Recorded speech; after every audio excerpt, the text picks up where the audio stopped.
I saw Bridget, Mara, Jill, Anna-Kit, Ryan, Jerry, Um, Emma. Who am I missing? I'm trying to Andrew. see Is Andrew. Andrew here? Yep, I see Andrew. Okay. Here. There he is. So I missed you.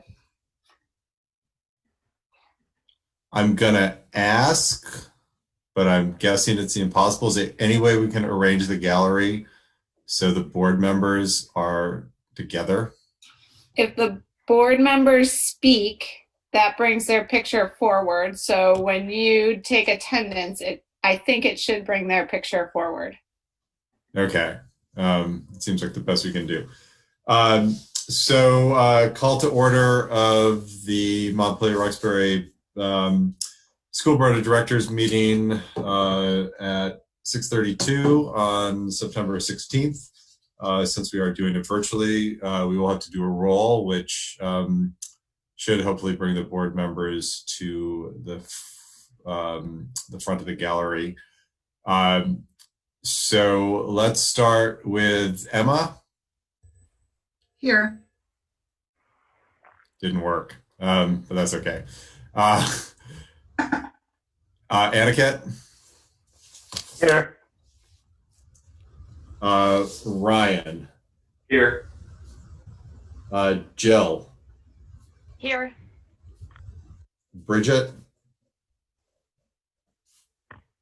Here. Mara? Here. Andrew? Here. Jerry? Here. Did I miss anyone? I don't think so. Okay, first order is public comment. I see we have an expectedly robust attendance. We obviously have a very important matter that we want to take up tonight. I just want to preface public comment by saying we have received and read your very thoughtful emails. So we are taking all the information, the emails, obviously into consideration in our discussion tonight. So if you have sent us an email, expect that we have read it, and it would be fantastic. I don't want to shut anyone out, but for the purposes of allowing us to get to business and have time while people are still awake and alert and in good decision-making frames of mind to, not extend the evening too far into the night. We have read your public comment, and they were very thoughtful and they will be taken into consideration. So in deciding whether or not to speak, obviously your choice, but please keep that in mind. And I know we have, I believe, some people who want to speak on matters other than the SRO as well. So why don't we just do a quick, if people could do the raise hand function, that will give me a sense of how many people want to speak. And then I will see if we need to put any sort of time allotments on speaking or not. So if you could do the raise hand function. If you don't know the raise hand function or can't see it for some reason, please send me an email at Jim Murphy, one word, at mrpsvt.org.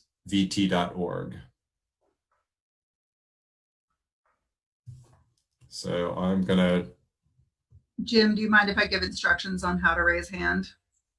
Yes, it's in the, if you hit I can give it. If you hit participants in your, it appears on my bottom bar.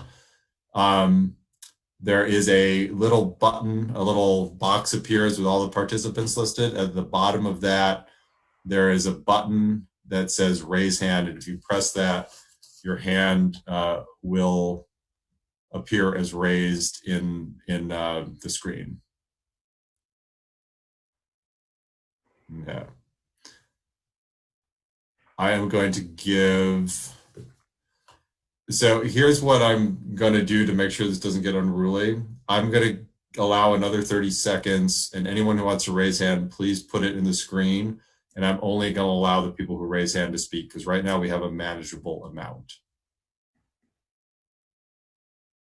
So if you want to speak, please hit the raise hand function. Otherwise, please email me, or if you're in a panic, you can unmute yourself and just shout.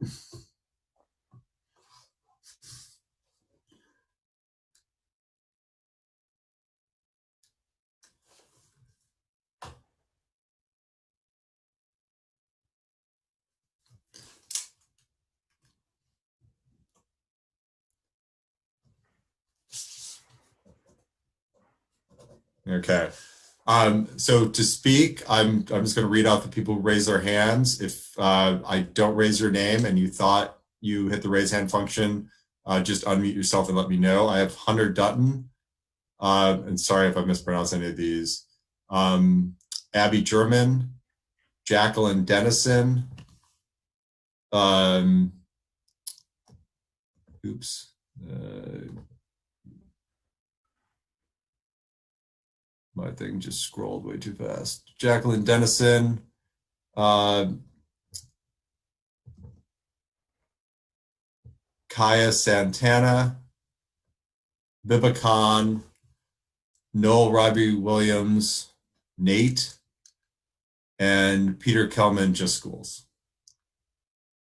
So please shout if you didn't hear your name but want to speak. All right, perfect.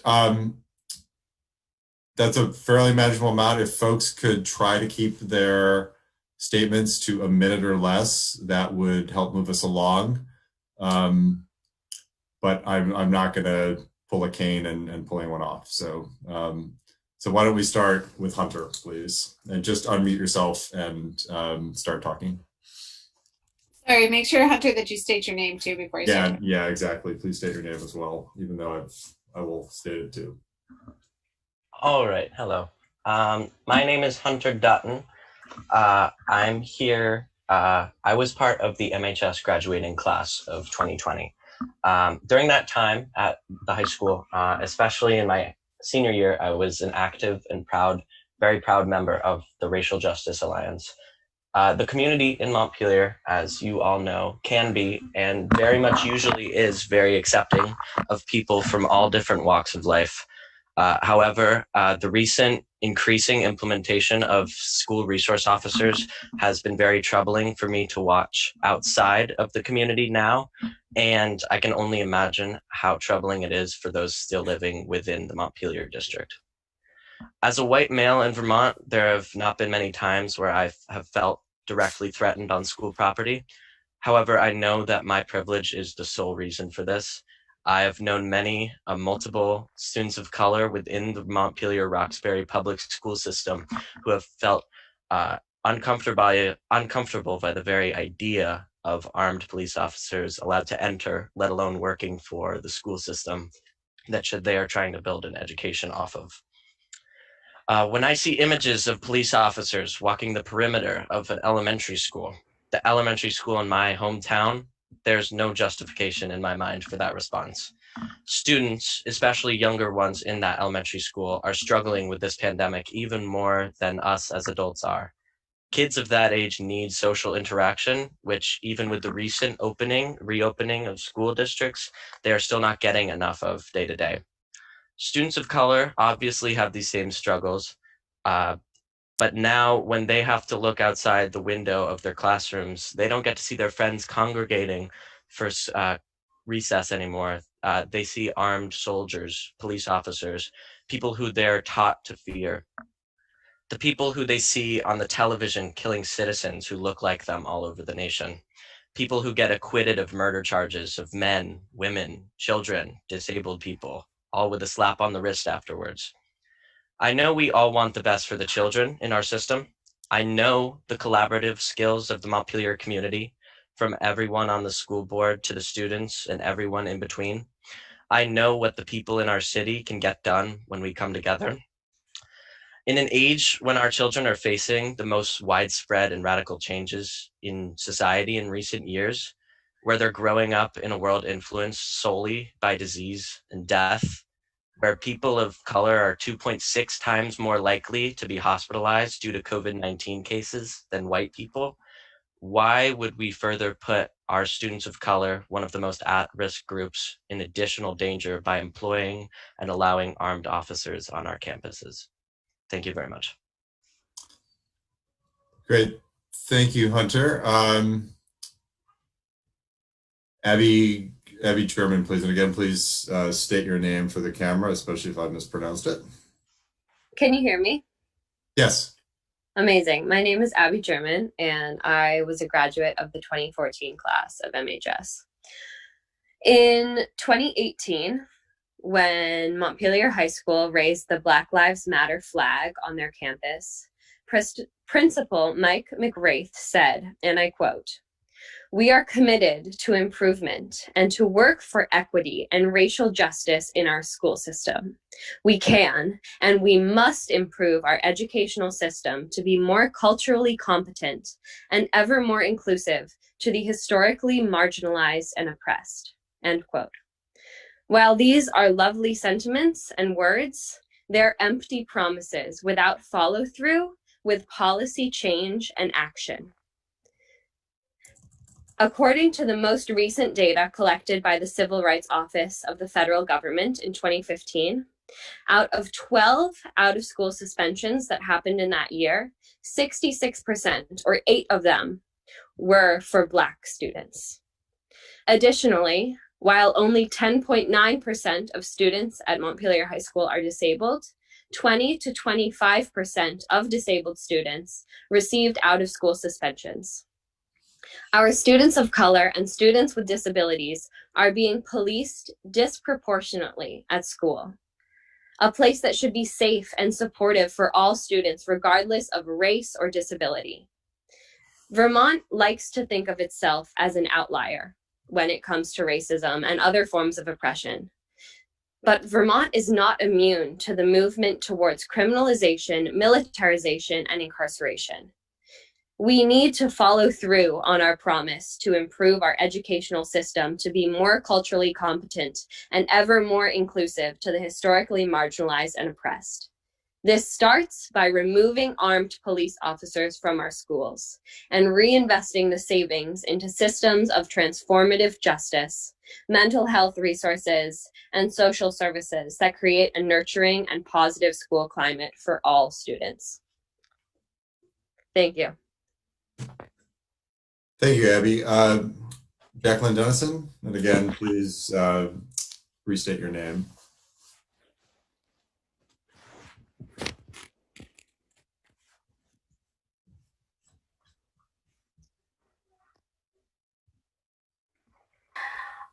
Hi, my name is Jacqueline Dennison. I want to begin by saying that I don't usually make a habit of speaking publicly about much of anything, and I don't usually participate in these kinds of conversations. But I am a mother of 3 children in the district, 2 at Main Street Middle School and 1 at Union Elementary. And I feel strongly that an armed police officer in full uniform does not need to have a regular presence in either of their schools. Our family moved here from Chicago, where I grew up attending schools that had police officers in the building. I took for granted that this was normal, if unsettling. More than once, I saw incidents escalate due to the presence of a police officer who had ostensibly been called to help.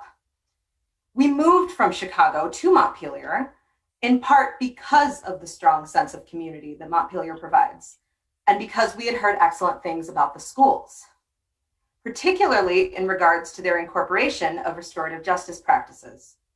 I cannot express what a relief it's been to feel confident that my children are part of a close-knit, thriving community and not being subject to outdated, ineffective methods of schooling.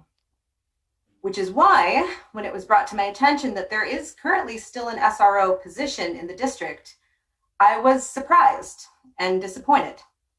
To me, the presence of an officer in my children's school is the last bastion of a problematic and now outdated way of thinking about discipline and safety. However well-intentioned the community building efforts on the part of the Montpelier Police might be. To me and my children, it begs the question, from whom am I being protected? And for some, that question may be, does someone feel they need protection from me?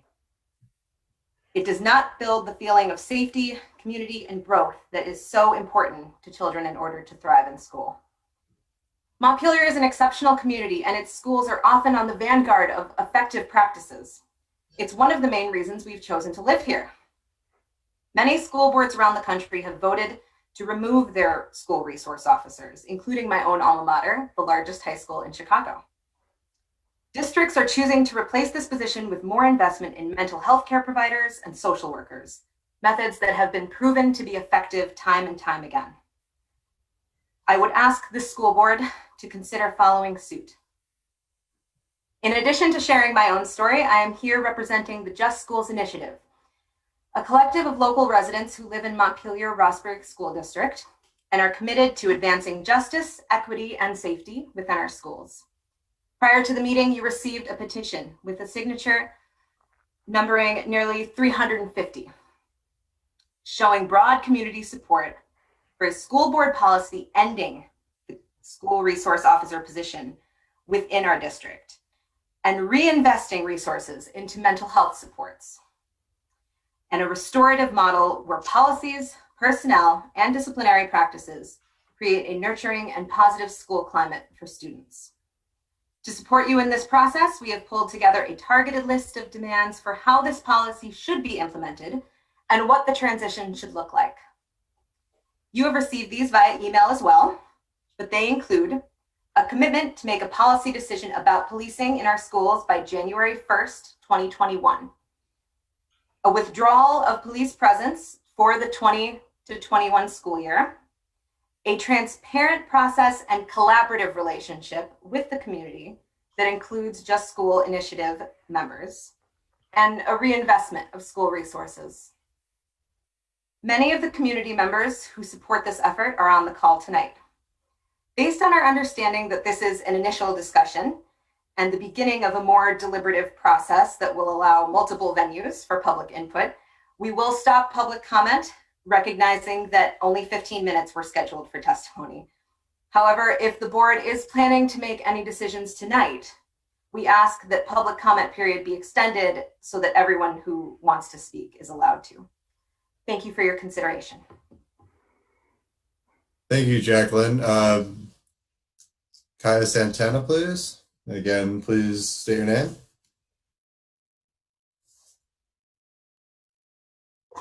Yes, hi, my name is Kaya Santana. Good evening, Chairman, board members, parents, and community members.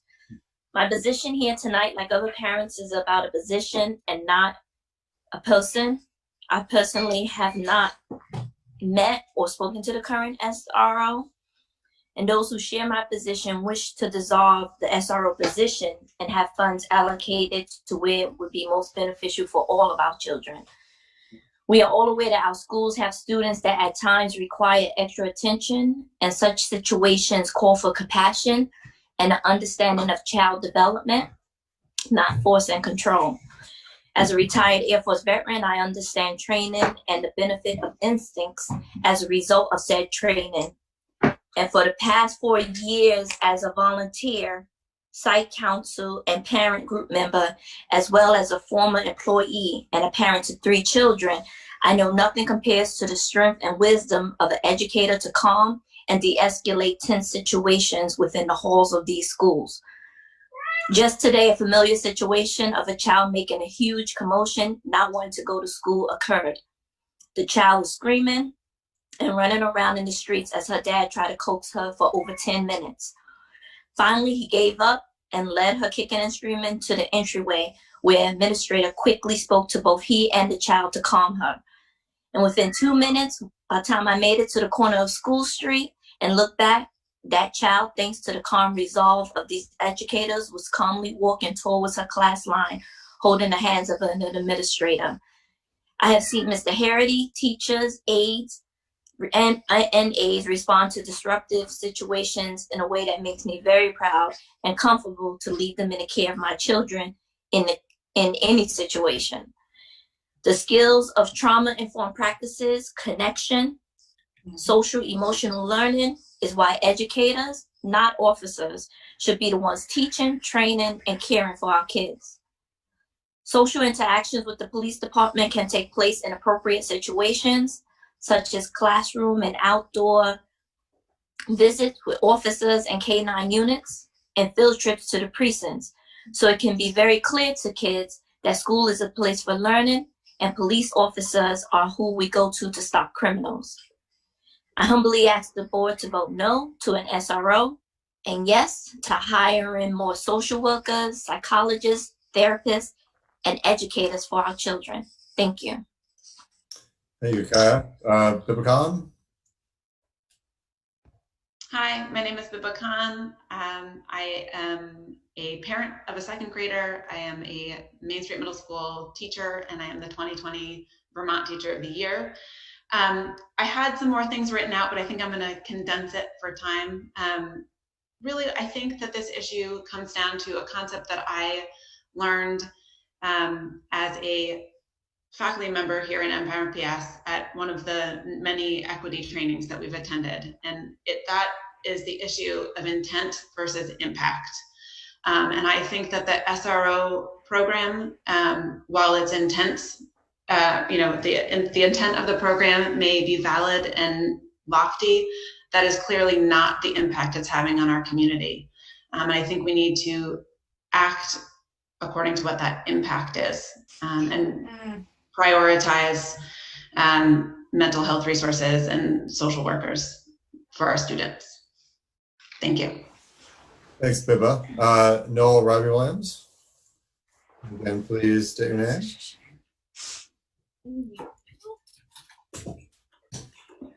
Hello. Sorry. I am Noelle Robbie Williams. I am an alumni of Montpelier High School. I graduated in 2018. And I'm also a graduate member of the RJA and was there when we raised the Black Lives Matter flag.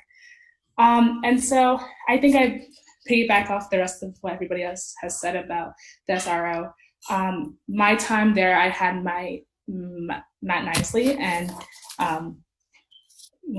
I didn't have very many interactions with him, but I do recall some racial experiences that happened when I was in high school. My brother, Leo Red Williams, was there. I was a senior and he was a freshman. And one boy called him a Kaffir boy. And I was like, whoa, what? And I thought that Montpelier High School would have more of restorative justice practices to deal with racial slurs and racial incidents that happened. But the incident happened and it kind of just went under the table. So I don't think the SRO necessarily needs to be in that building. I think that we should have more social workers and resources to deal with restorative practices and scenarios that happen in our school without SRO. Thanks, Noel. Peter Kelman. I'm Peter Kelman. I'm a resident of Montpelier. I'm a retired lifelong educator. I taught in East Harlem in New York City. I trained teachers in Vermont, New Hampshire, Connecticut, Massachusetts, and New York.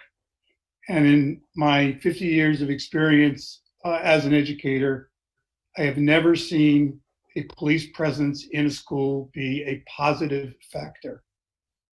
I have seen many times in which it has been a negative factor. Right. And I think it's very important that Montpelier lead in this removal of uniformed officers from our schools. There's just no place for them. And I've been in some very tough schools in Baltimore, in Chicago, around the country. And in the schools that I saw where the best control was, there were no uniformed officers. Thank you.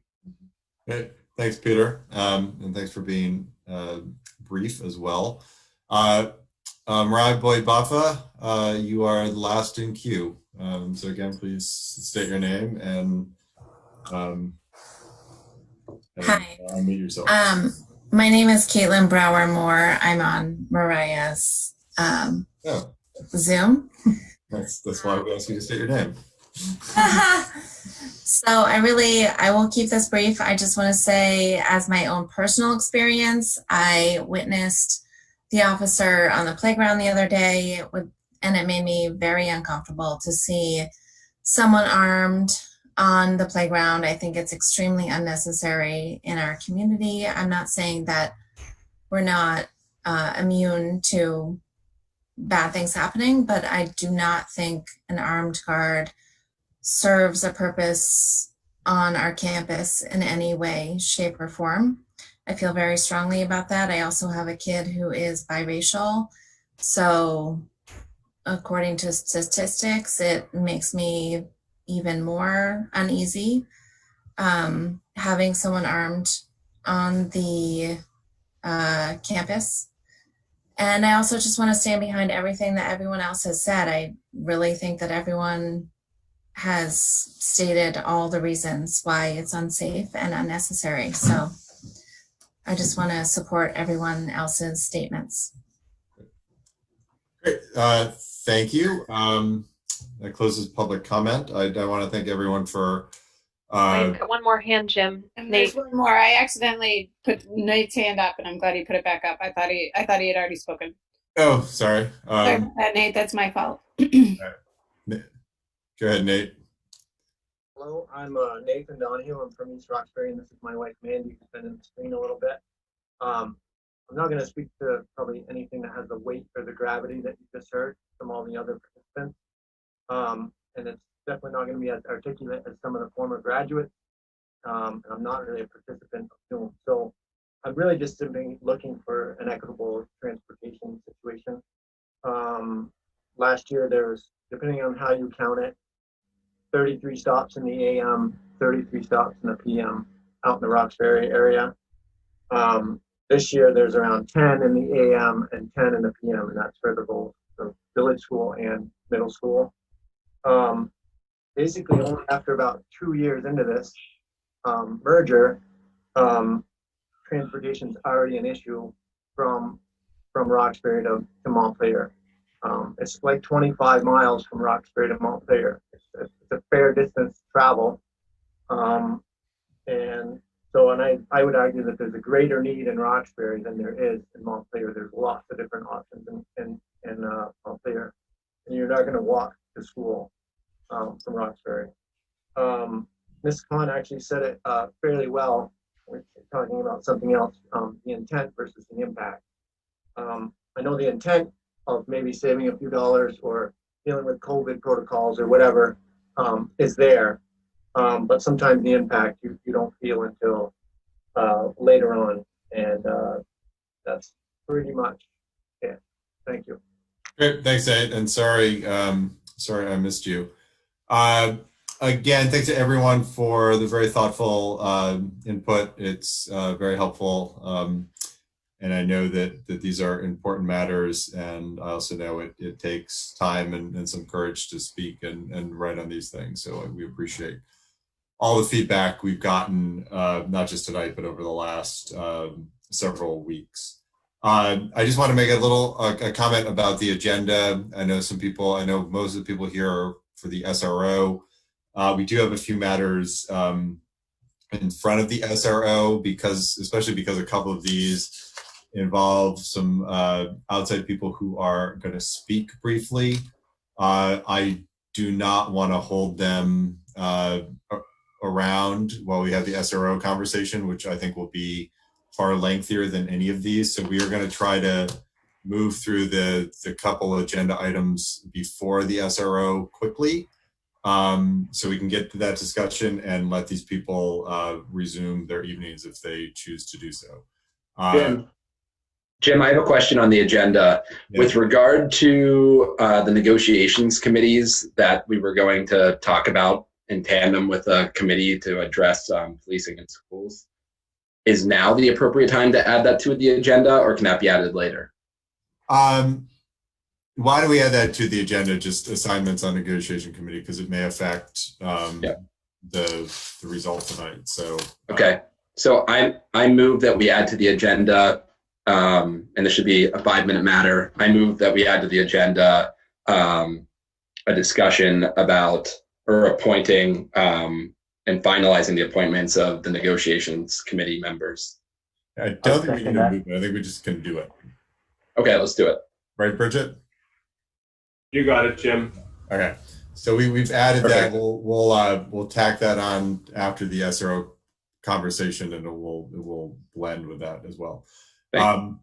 Okay. So let's move quickly here.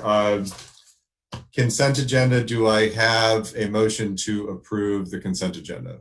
I move that we approve the consent agenda. Do I have a second? I'll second it.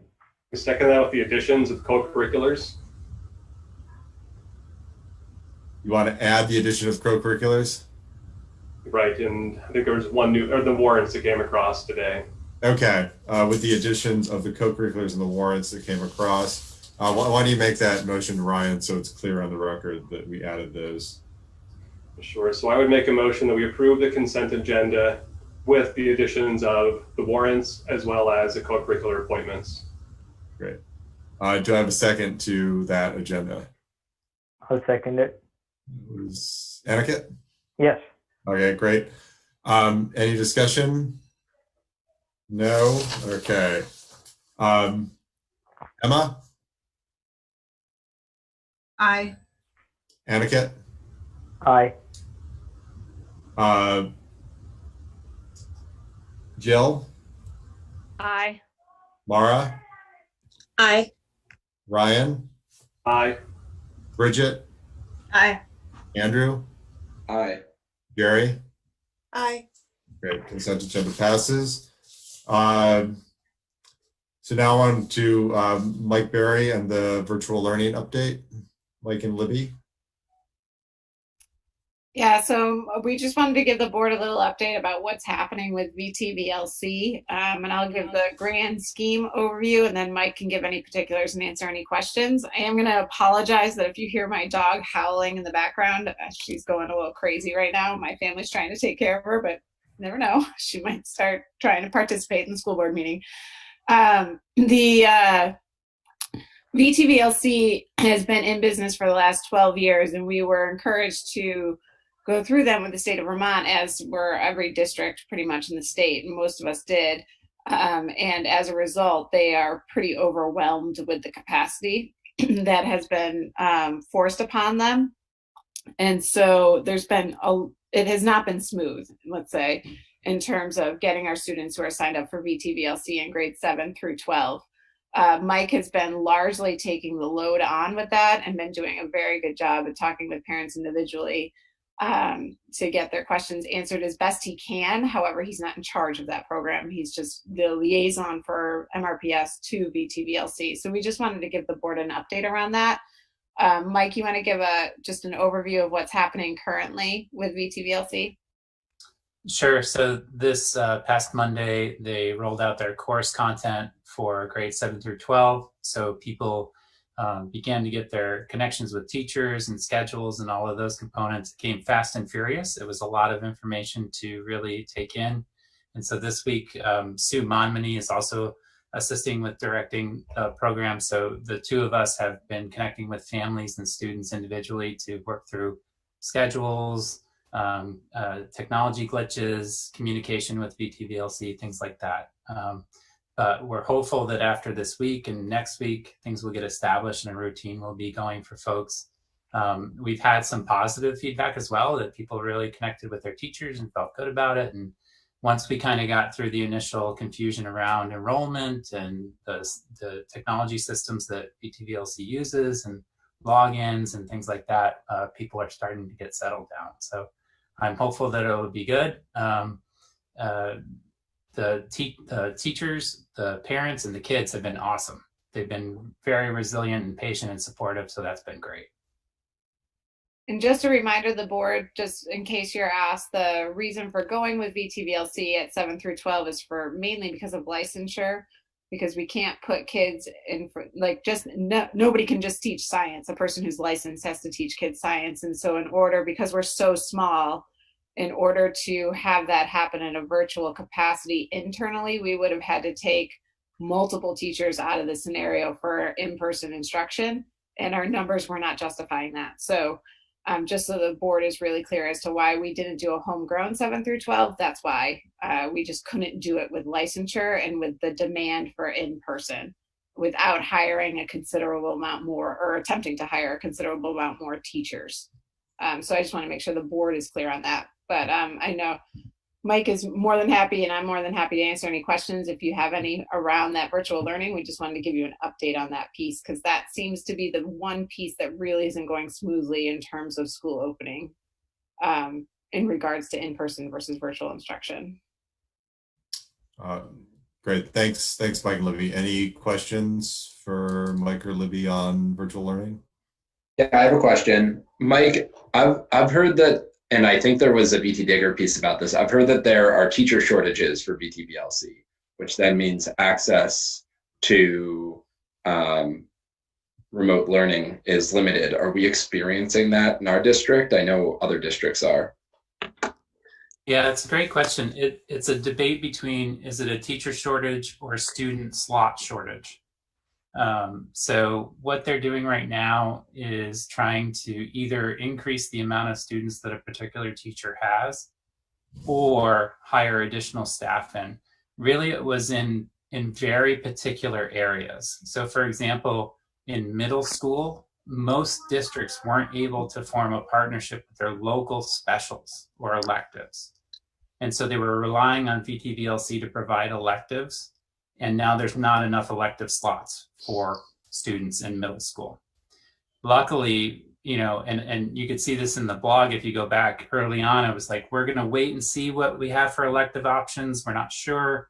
And it was very quickly clear that it was not an advantage for our students to take a part of that because there weren't enough slots. So we're lucky that we have our amazing essential arts crew at Main Street Middle School able to provide those elective opportunities for our students, because there's not enough of them to go around at VTVLC for middle school students.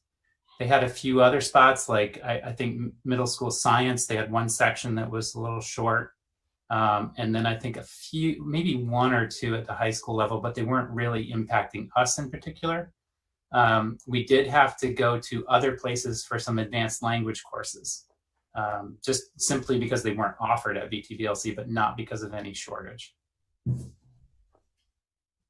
We've also have, Andrew, we do have a waiting list it's a small one, but we have one for a few families who, for different reasons, but we do have about 4 or 5 families who are on our waiting list currently that Mike is closely talking with to because they want in person, and they wanted it after the first day of school happened for the large part, or very close to the first day of school. And there just simply weren't any slots because of the staffing that we were able to give VTVLC and the slots that gave us. Good, thank you, Mike. Mike, I was asked, sorry, can I get a quick question, Jim? Go for it, Ryan. Mike, I was asked yesterday, and I didn't have the answer. Are students who were enrolled in the remote virtual option able to access any school meal throughout the school week? Yes. So we have sign up information on our website, and we also, Anna's been kind of leading the charge on this too. We have some folks that are working out how to deliver in the cases of dire need, but we do have opportunities both at our MHS location and Roxbury for virtual families to access meals. Ryan, I'm glad you asked that question. Any child to the age of 18 can access a free meal from us. The information is all on our website, and we have meals out there, Pinky's out there every day at around 10:15 for MHS pickup, and Anna's worked with Montpelier, the PI organization, to get volunteer drivers to volunteer to drop meals off to families, which we're doing with a few families as well. Great, thanks for sharing. I just had a question about what you just said. Does that include kids who live within our district but are not students of our district? Yes, any child through the age of 18 right now can get a free meal from our schools through December 31st.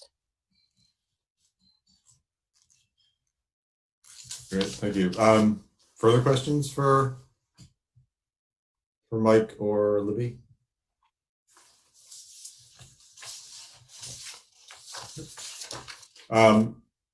Great.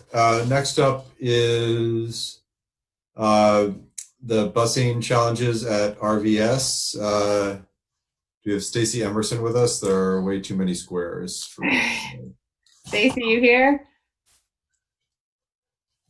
I am. Good evening. Great, thank you. So let me introduce you, Stacy. Stacy works for our busing company. I work closely with her on routes and all kinds of things, and she looks like she is still in her office, which she'll probably be there till late hours tonight because she's been working very hard.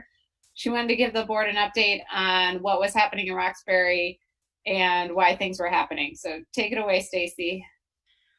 I feel like I'm not as prepared as everybody else was earlier.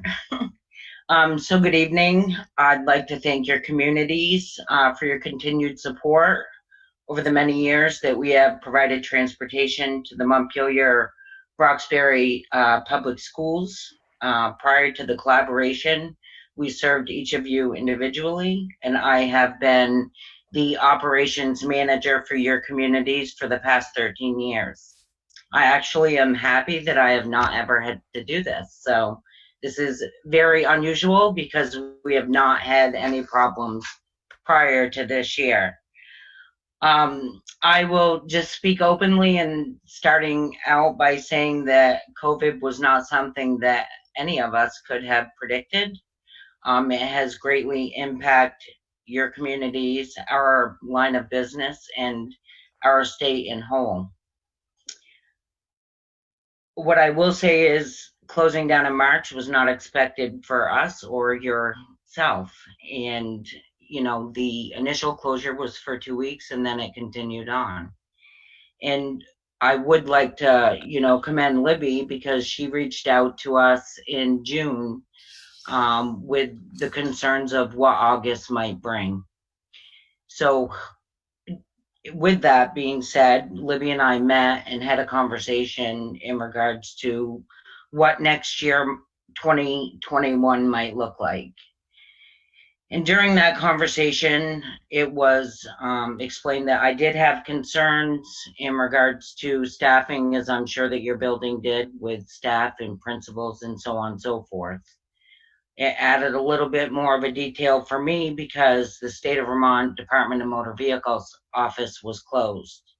And the reason that that office is so important to our company is because if I lost 5 drivers from March to August, that meant that anybody that put an application in was unable to be trained, tested, or all of the above.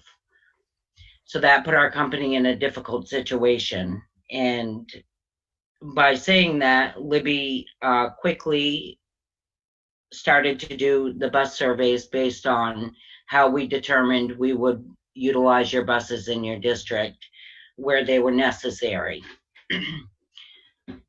We then did the final survey and I was submitted a list of where your ridership was needed to its fullest capacity. And with that documentation, I looked at it and developed the routes.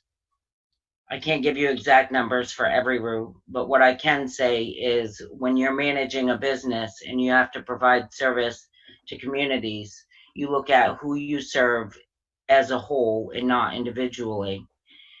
When I reviewed the list for Roxbury Village School for the elementary portion only, there were 8 students that needed transportation. We had 4 drivers get done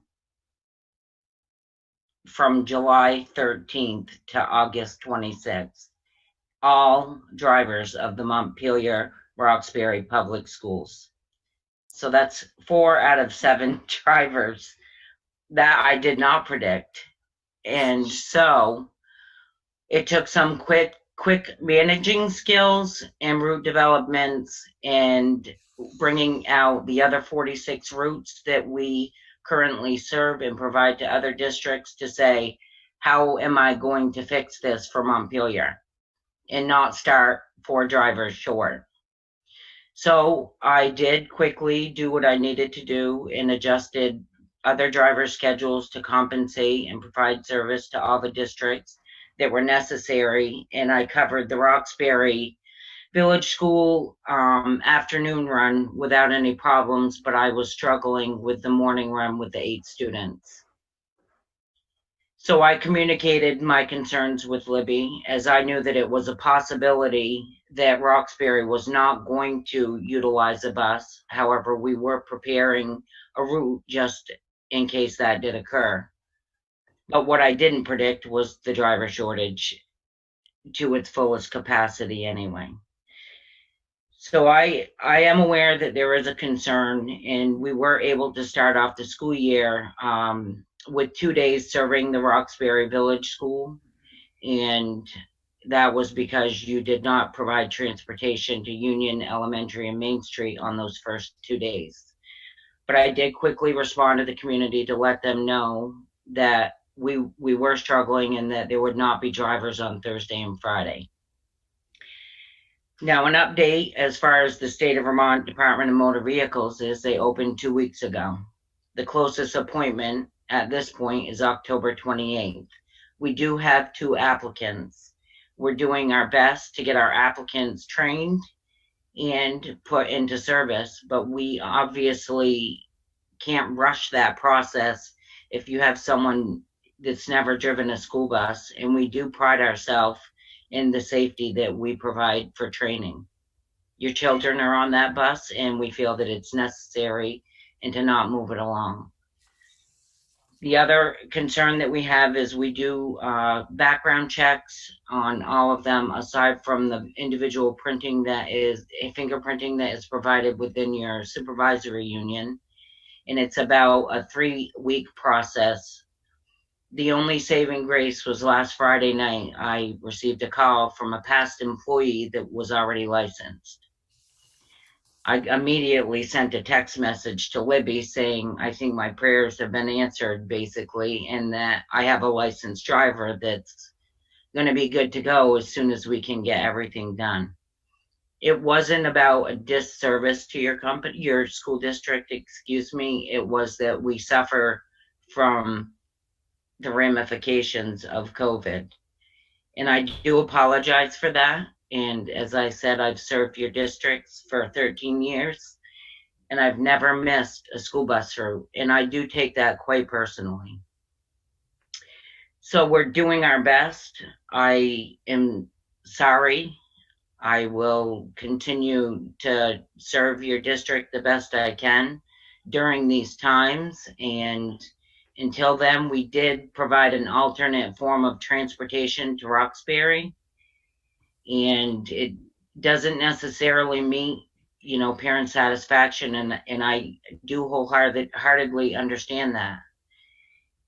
But we're doing the best that we can. And we have abided by our contract up until this point. And I wouldn't say that we're not trying to live to the standards that we have always lived to. We just simply can't during these times with the way that state affairs are running. And I'm not gonna lie, I think that unemployment is really impacting people getting out and accepting positions. So I basically asked Libby if I could join to explain ourselves, because I've never been placed in this situation and missing a route, and it does sting me a little that it's happening, because I do feel very badly about it. But I am doing the best I can given the situation, and I will continue to do that. And as soon as we can get all of the training done for the already licensed driver that stepped back through our doors, they will be on that Roxbury run in the morning for the students or any additional students that are needing transportation. But I do want to state that during over our year serving Roxbury, that we have in fact provided 3 buses to Roxbury because of the fact that the community is stretched out, and it's a 2-hour bus ride for the high school students. and the middle school students coming from Montpelier. So we have provided 3 buses over the past several years with no additional cost to your districts. And I think it's fair to state that because we do appreciate your business. And so basically that's all I have to say, but I'm willing to take any questions if anybody has any. Great, thank you, Stacy. That was very helpful. I really appreciate the explanation and the detail and all the work you're putting in to try to get the kids to school safely under very unique and challenging circumstances. Jill, looks like you have your hand up. Yeah, thank you. I just wanted to thank Stacy for coming tonight to explain that. There were things that that would never have occurred to me that have impacted your work, and I know that you guys are working as hard as you can. I was glad to hear Nate, and we've heard from other Roxbury families at past board meetings and continue to about that concern. And so having that explanation of these factors that are beyond your control, but that you're working the hardest you can to get the service back up is really reassuring. And it's obvious how much you care and you want this to be done right. So that meant a lot that you came and said that, and I appreciate that, and I appreciate your explanation of those factors. So thank you. Thank you. Great, thank you, Jill. Jim. Oh, go ahead. Oh yeah, go ahead. Sorry. No, I was just going to ask if anyone else had a question or comment. I just have a brief comment, which is to our Roxbury families who are impacted by this a couple of meetings ago, and I don't expect people to necessarily tune in regularly to these meetings, though we certainly welcome it. The board did affirm that it is committed to providing busing services to Roxbury. Even if the bus is less full than usual, we believe the board, from what I took away from that conversation, was the board confirmed that that is a valuable service to the community and that we don't want to remove that service as a cost-cutting measure during these difficult economic times. And so I just think it's important for those Roxbury families to know we are committed as a board to continuing to provide busing services to Roxbury. And I welcome any other board members if I might have misspoken there, but that was my takeaway from that conversation. Thanks, Andrew. Ryan, did you have your hand up? I did. I just wanted to say thanks, Stacy. I understand you're in a really tough position right now. Maybe one question on the specific side of things. There has been a big change this year in the fact that the middle school, high school bus isn't picking kids up on a route. It's just picking kids up at the village school, which for the folks on the west side of the mountain, it's not a big deal, but for the folks on the east side, on the 12 side, it's a bit of a challenge because they have to come all the way over around to the village school to get their kids in the bus. Are there any options route-wise for those kids who live in East Roxbury to be able to be picked up on the east side? So the reason that was implemented was due to the health questions and the temperature checks for the COVID procedures. That was something that your district is doing. And so it was a district's decision because it was difficult to find a monitor to ride that bus every day. It actually has been difficult for the past 2 years for your staff, your district, to find a monitor to ride those buses. So that was implemented by your district so that all students could have the health checks performed prior to loading on the school bus and collaborating with one another. If you could find a monitor, we'd be happy to do the full route. That's really something that would come from your individual schools, but that really was just based on the health questionnaire and responses. Thanks for clarifying that. It helps us understand what the situation is. I've got a question. Does that mean that if the health checks are not mandatory, if the health department says that health checks on the buses are not mandatory because for whatever reason, does that mean that could change? I can take that one, Stacy. Right now, we do have a choice as to whether to do the health checks before getting on the bus or at the school building. In collaboration with our teachers union in particular, we were both pretty adamant that those kids are on the bus for over a half hour, over 30 minutes every morning. And to have them on a bus without that health check happening, we did not want that to happen. That was my decision, my final decision to make. It's a long time on the bus. They're in relatively close proximity, and we wanted the health check to happen before the bus ride. I would also say I appreciate that, because we do have our staff on there as well.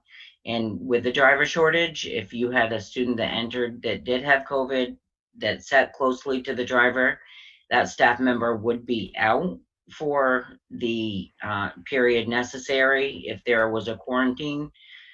So, you know, most districts that I am serving are providing a monitor within the central Vermont area. And, you know, I can say that I think that the change was a little bit more specific because of the fact that people were struggling to find a monitor to ride the bus more on the northwestern side of the state. Because I do manage for Mountain Transit as well, and they were struggling to get monitors, and I know that Libby has struggled as well, but she was able to provide some, and it's a tough area to get someone. If Libby reached out to someone in the local community at Roxbury that was fingerprinted and wanted to ride, then we'd be happy to go back to a full-time route if there was someone there to provide those temperature checks and health check. Libby, can you help me understand who does it now? Like, does the bus driver have to do it now, or do we have like a teacher who's there that takes care of it at the village? The staff at Roxbury Village School. So it's either the new nurse at Roxbury Village School, or I would imagine it's Beth. Okay. Yeah. So the idea is that if we had a monitor on the bus, the monitor could do the checking at any stop along the way. The monitor would do it on the way, yes. Okay. So then the kid wouldn't be transported ill to Montpelier, where a parent would have to come pick them up. Thank you.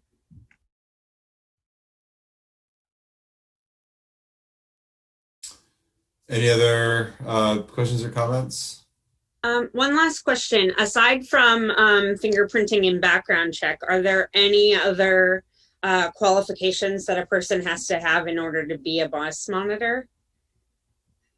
They have to be able to use the thermometer and be good with kids. All right, thank you. Well, thanks again, Stacy. Really appreciate the explanation and your hard work and the time. Thank you. Thank you all.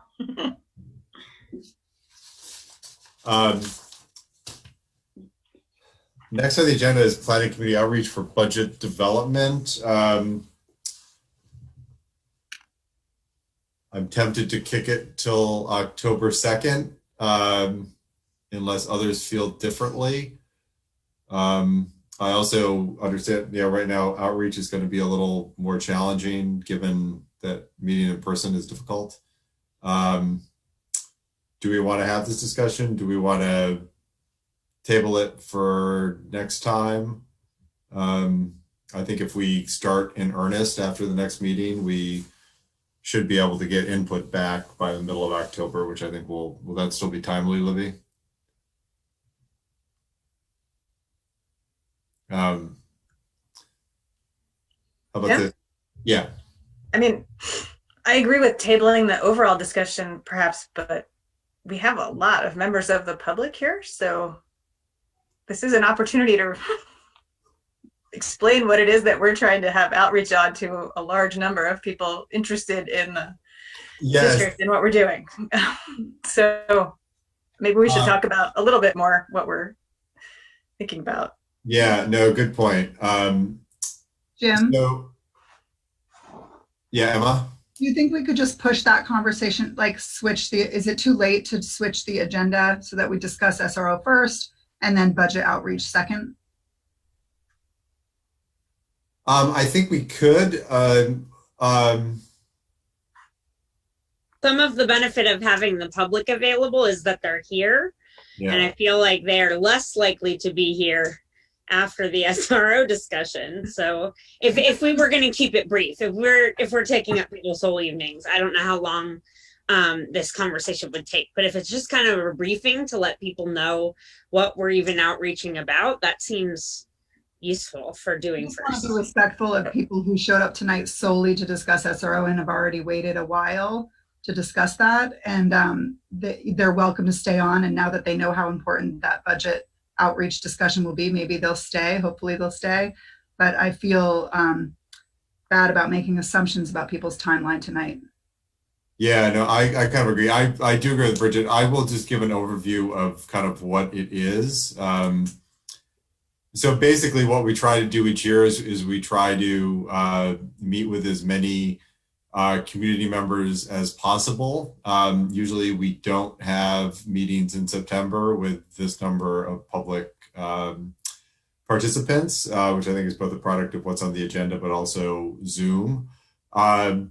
We've usually tackled it by having various board members just reach out to constituencies, whether it's like the senior center or some of the business groups or the Friends of Montpelier Schools, and similar places where we know that there's kind of large audiences who are particularly tuned into the needs of the school, and try to listen and get as much feedback as we can from the public about what the priorities for the budget are. So I guess I will take this opportunity to say that if you go to the MRPS website under school board, we have all of our emails are listed, and we certainly both welcome and appreciate feedback on areas where you feel there are budgetary needs between now and we're shaping the budget in the next month and a half to 2 months. So please feel free to give either direct suggestions or suggestions of convenings that we can have on a smaller scale to listen.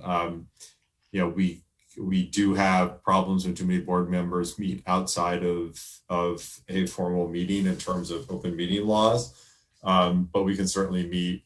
One or two of us can meet with various groups in a listening mode and bring that information back to the board. So that is the type of outreach that we try to do, and we very much welcome it. So members of the public, please be cognizant of that, and let's see how the SRO discussion goes. I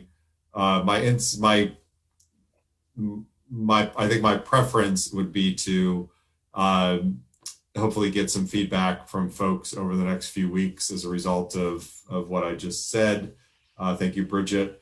And then kind of more formally see where we're at on the 2nd and do some coordinated research then, rather than try to have a rush discussion after what's probably going to be a long and pretty involved discussion now. Jim, one thought I have while we do have so many community members here, though, is if there are members of the community that think it would be helpful to talk with a board member about a budget issue or about the budget in general, and you're part of a group and you can think of groups that 1 or 2 board members should meet with, it would be helpful to gather input from. It might be helpful to meet with some new groups than just the usual suspects that we generally meet with. And this might be a good opportunity to gather that input.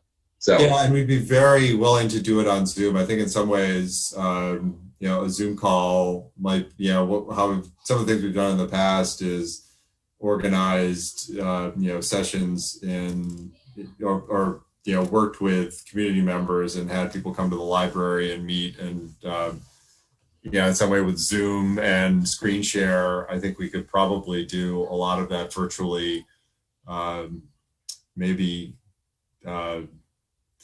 easier than we can do it in person. So please do think creatively about groups, interests, some including the the parents groups associated with each school. We really do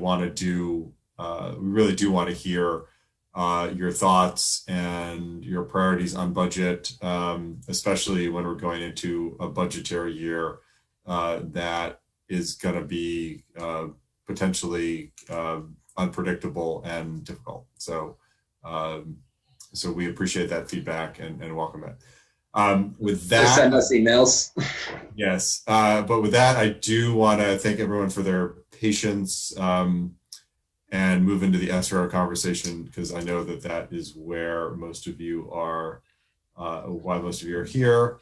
So the SRO conversation, start with Libby giving us kind of an overview of the position and the history, and then the board is going to discuss next steps to likely put in place a process that addresses your concerns in a more long-term fashion, and also talk about some immediate steps we can take to address concerns in the interim. Can I ask one quick question? Sorry. This is Caitlin. Can I ask one quick question? Caitlin who? Brower Moore. I spoke earlier. Okay. I mean, I do wonder if the time for public comment is over, and we are not opening it up for public comment now. We will probably have a process that allows for public comment, but we don't have open public comment meetings, which I know can be frustrating, but it's not how we structure our meetings. But we will almost certainly have further opportunities for public input in a setting like this, as well, obviously, as through further email and other correspondence. So I don't mean to shut anyone down, but if I open it up to one person, open it up to everyone, and that's just unfortunately how we structure our meetings. So so Libby. Sure.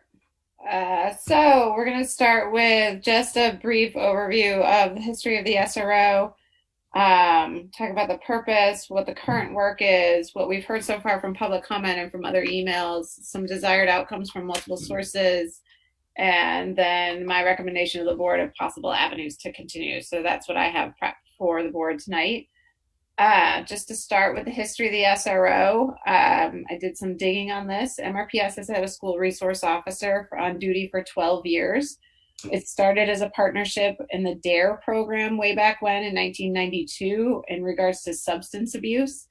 The program at that time, I'm told, didn't show any influence whatsoever on substance abuse, so they looked into other models and decided to go with the SRO at that point.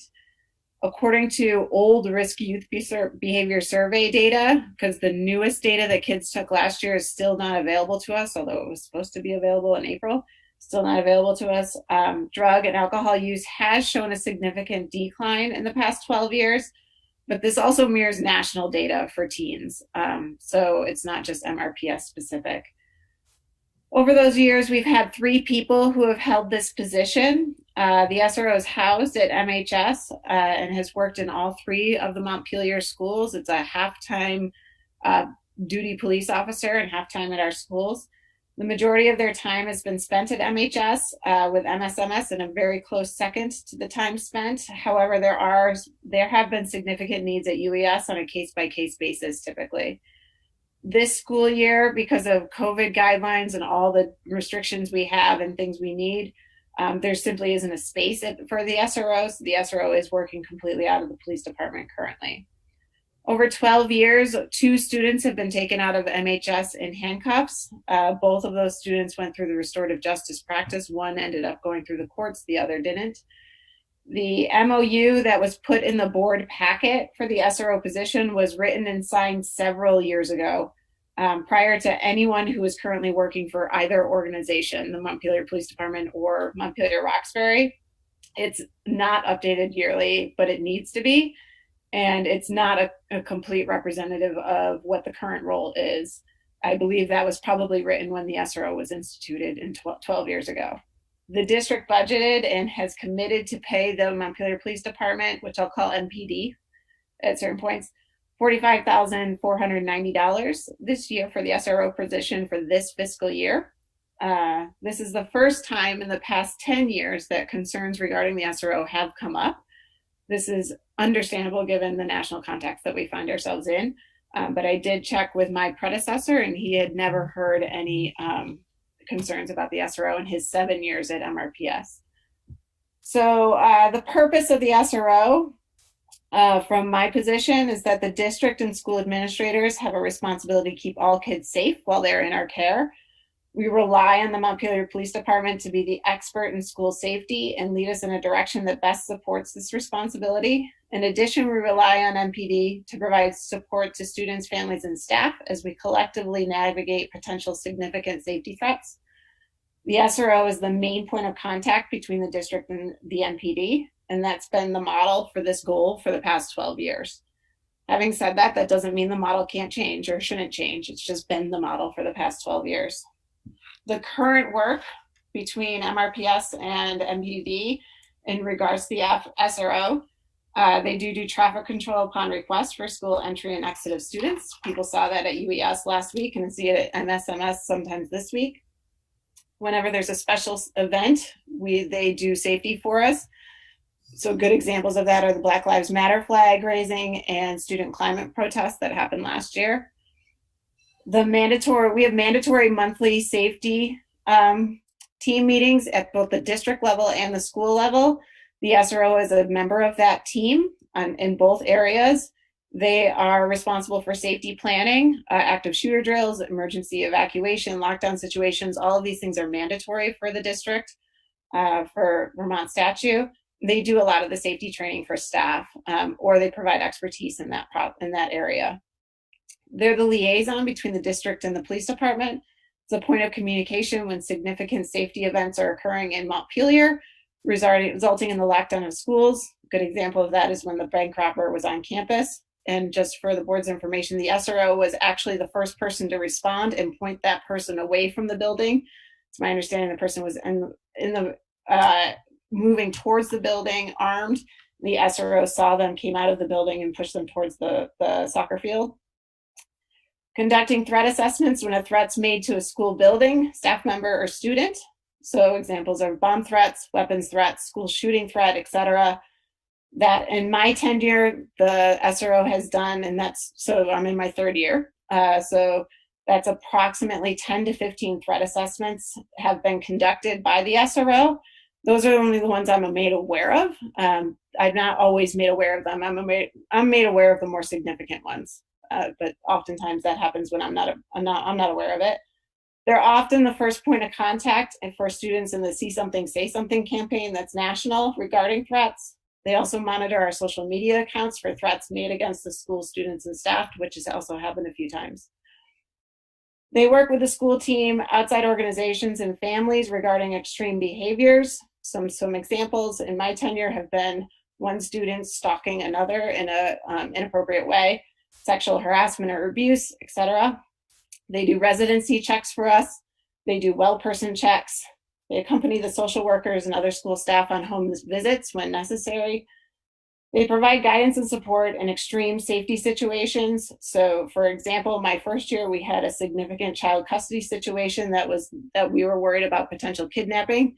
And the SRO was on UAS's campus quite a bit during that time in order to make sure those kids were safe.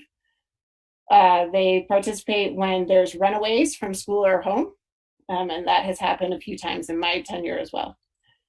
They investigate crimes committed by students on school grounds. They refer students to appropriate justice outcomes, the courts, restorative justice, that kind of thing. They serve as the district truancy officer and make home visits to students who have been truant for lengths of time. They serve as the liaison between the district, DCF, and family court. They work with schools in drug and alcohol violations. They're the member of the child protection team in each school building. They provide preventative control. So examples of that are vandalism or drug paraphernalia on school grounds, homeless encampments on school grounds, and they do provide de-escalation and support of adults, mainly overly angry parents or guardians. So that's primarily the list of ways we have used the SRO in the past. I did want to highlight in the first week and a half of school, the SRO has done traffic control, they've done residency checks, they've done well person checks, they have dealt with a runaway situation, and they've dealt with homeless encampments that are currently on the high school grounds, and vandalism at the middle school, and also drug paraphernalia that's been found on the high school grounds. So those things have happened this school year already in the first week and a half of school that the SRO has assisted the school district in.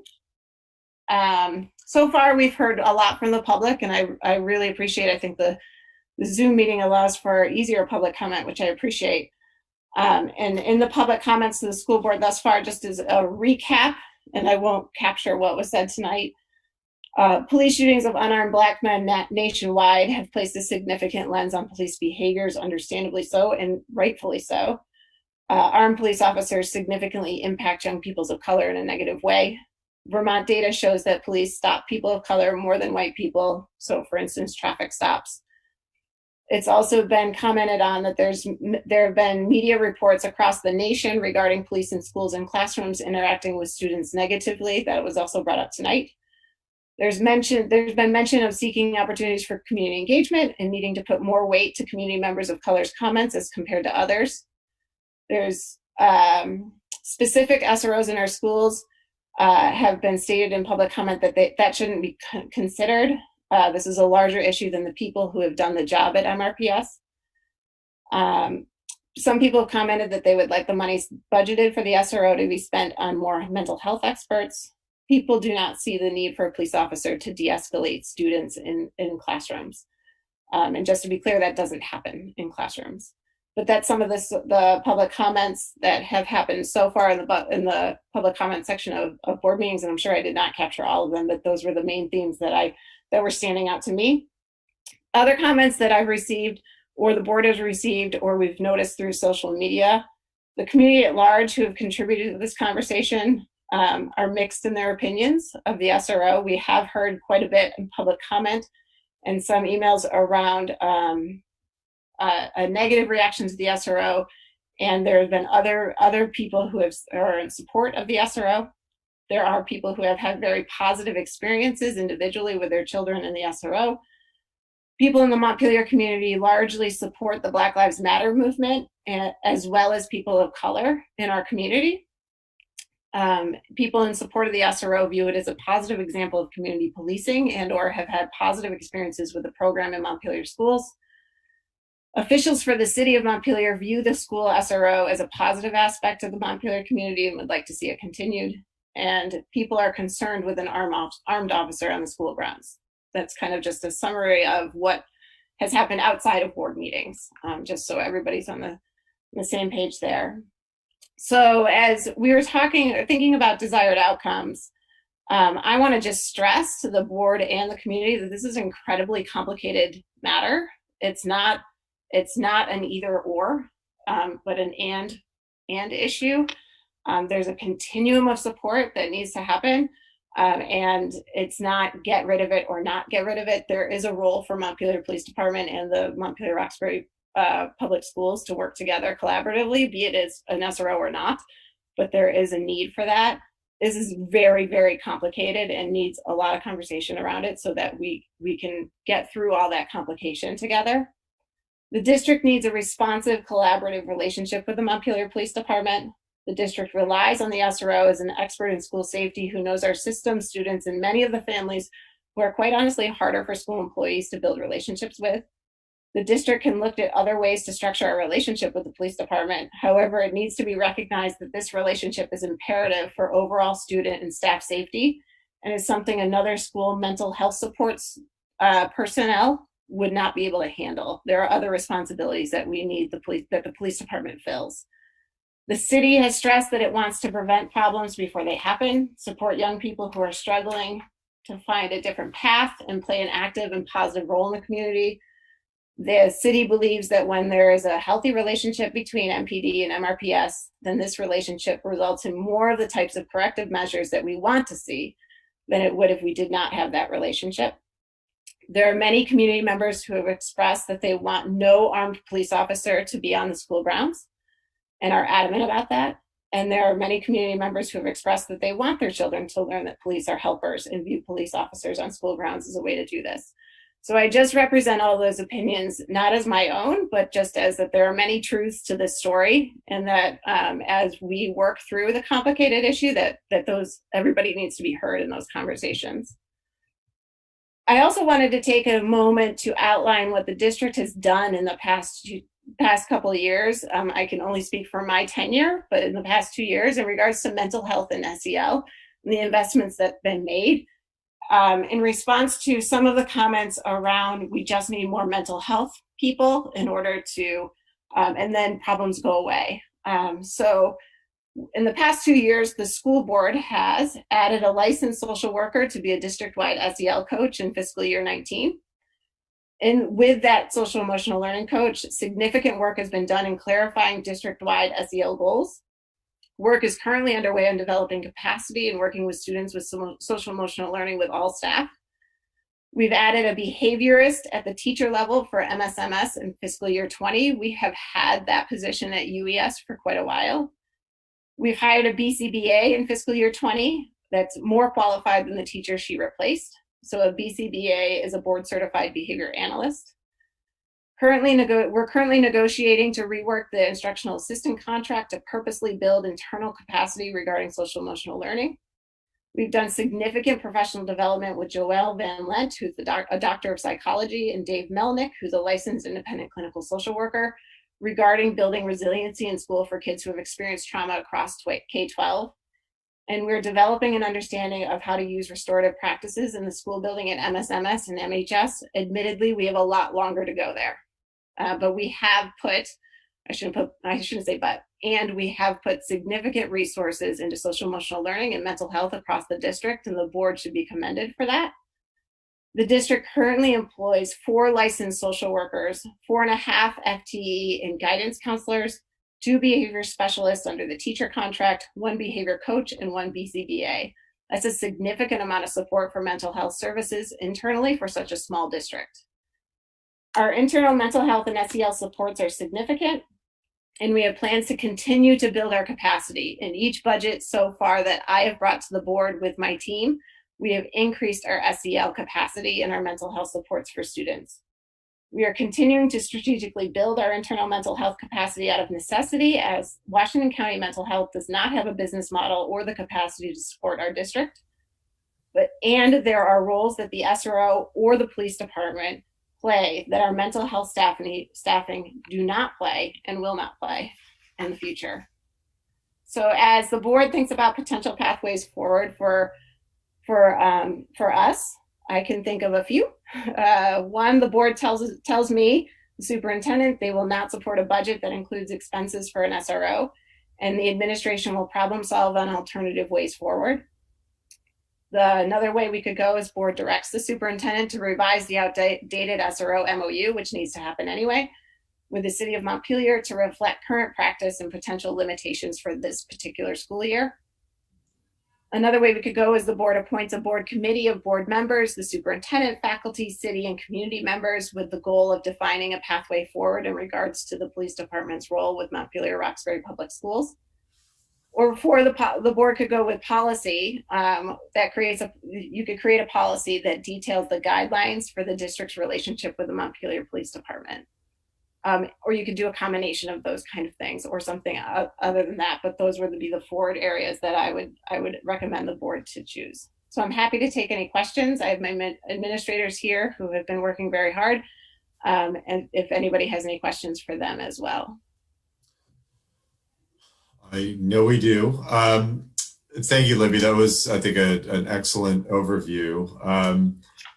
I mean, I again want to thank all the input we've gotten on this. I agree it's a complicated matter. I think there's 2 concerns that we really need to navigate, I think, thoughtfully and carefully.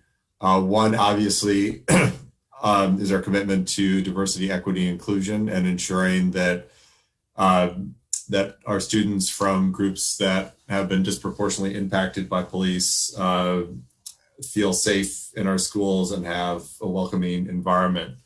But I do also believe that there is a big role in terms of ensuring the safety of our students and staff. And I think part of that is a relationship with the police department, and figuring out what that relationship should be, and what the functions, the form and functions of the police department's relationship with the school should be, and having that clearly delineated, and delineated in a way that meets safety needs, but also does not have disproportionate impact, intentionally or unintentionally, on students of color, and other historically marginalized students, really should be our goal.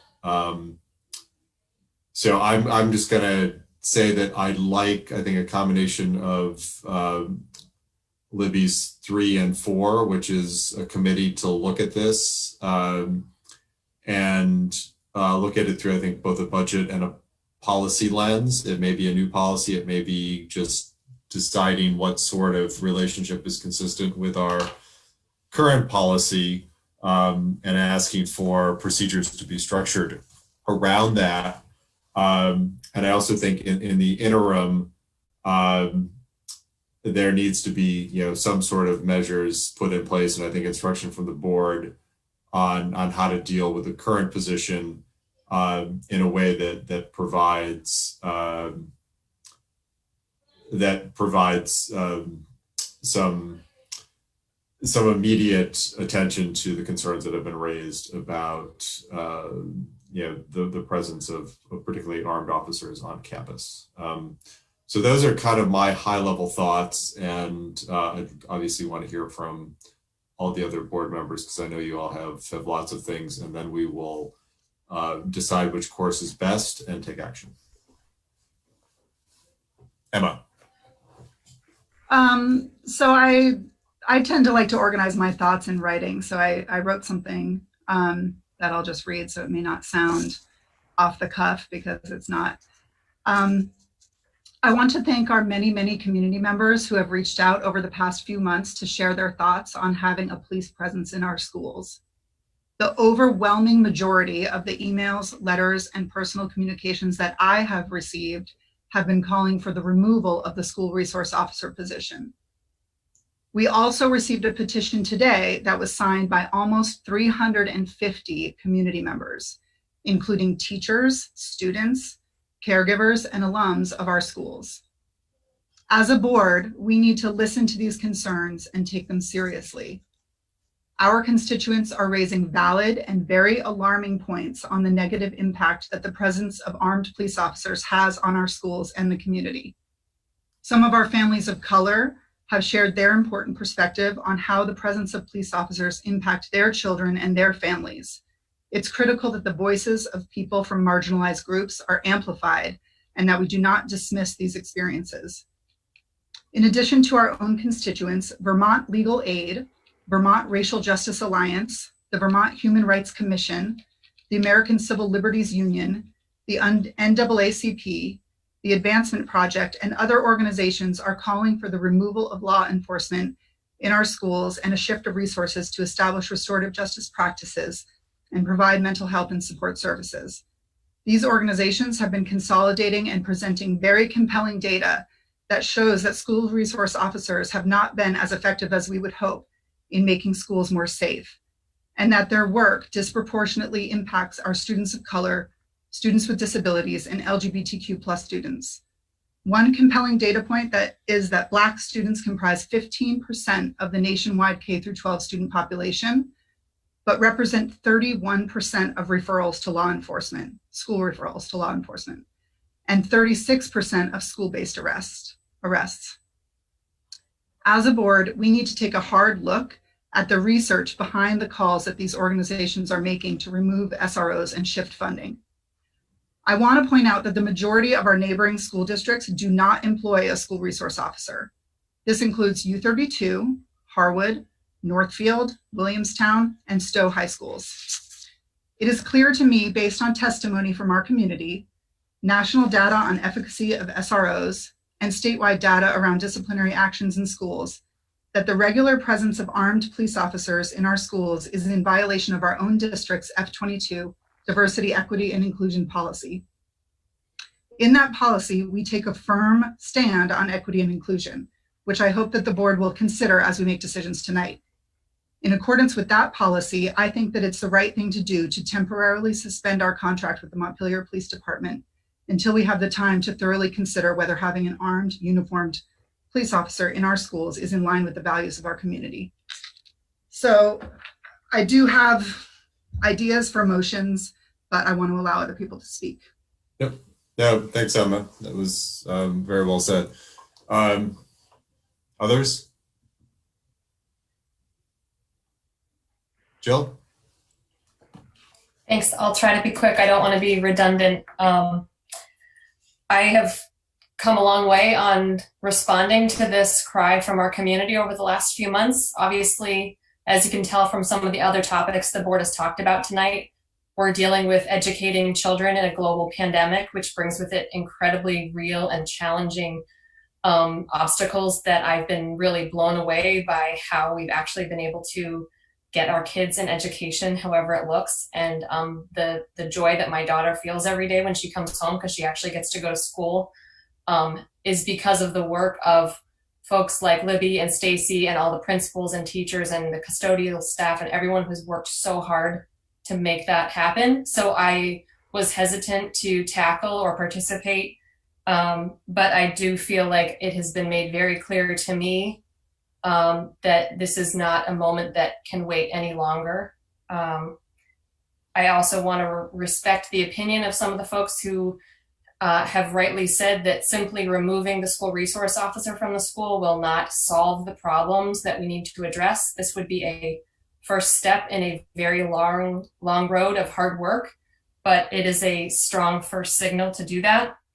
I have to say, as a state employee, I've had a couple of really scary, some real, some false alarm experiences with armed individuals. And so for me, what really jarred me this week was the photos I got from parents of an armed police officer at the playground of the elementary school after all of the concerns and experiences we've been hearing. I found that tone deaf at best and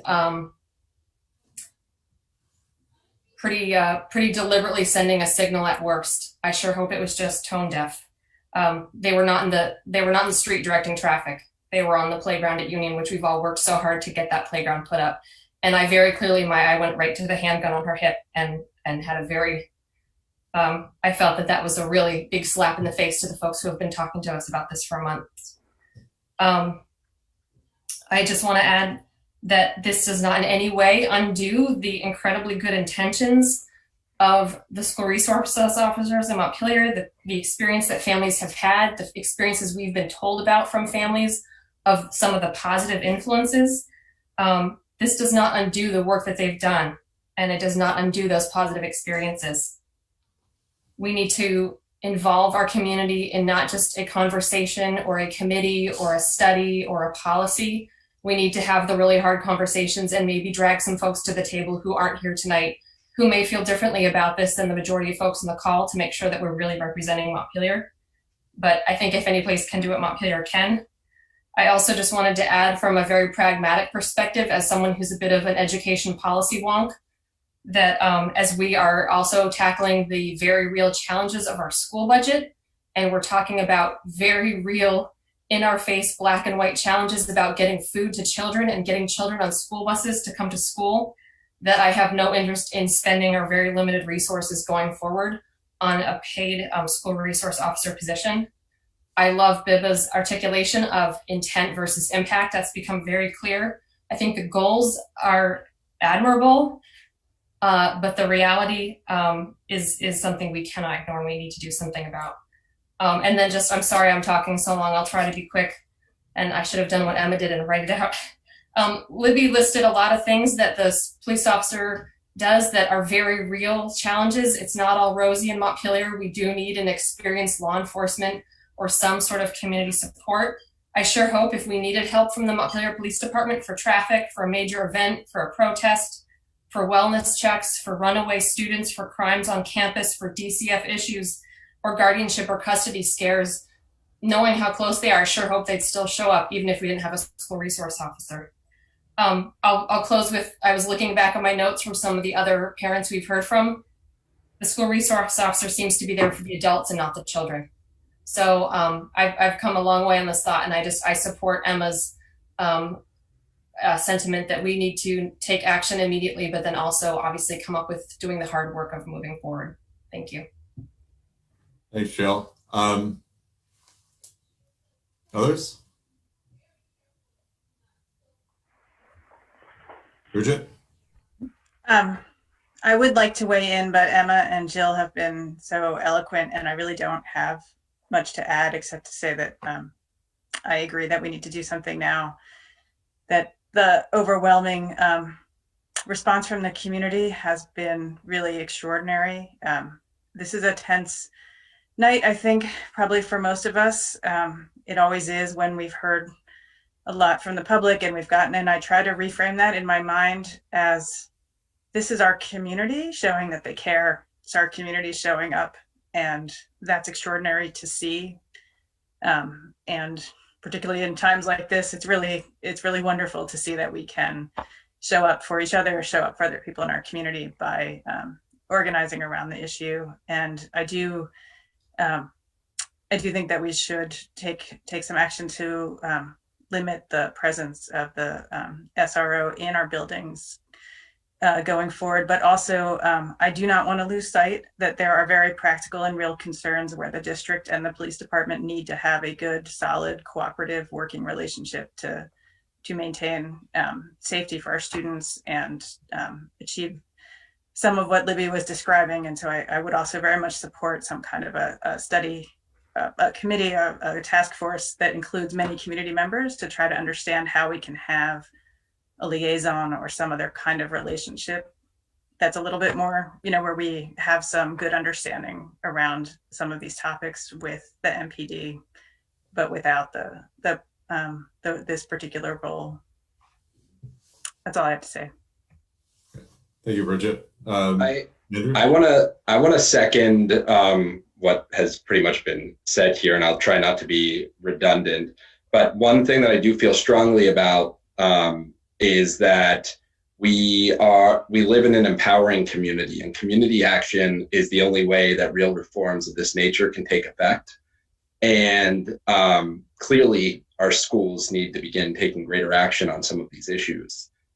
And I think we will have lost an opportunity if we just say, Libby, go work with the police department on this, or the board will take care of this. This is a great opportunity to come together as a community, because this is a community issue.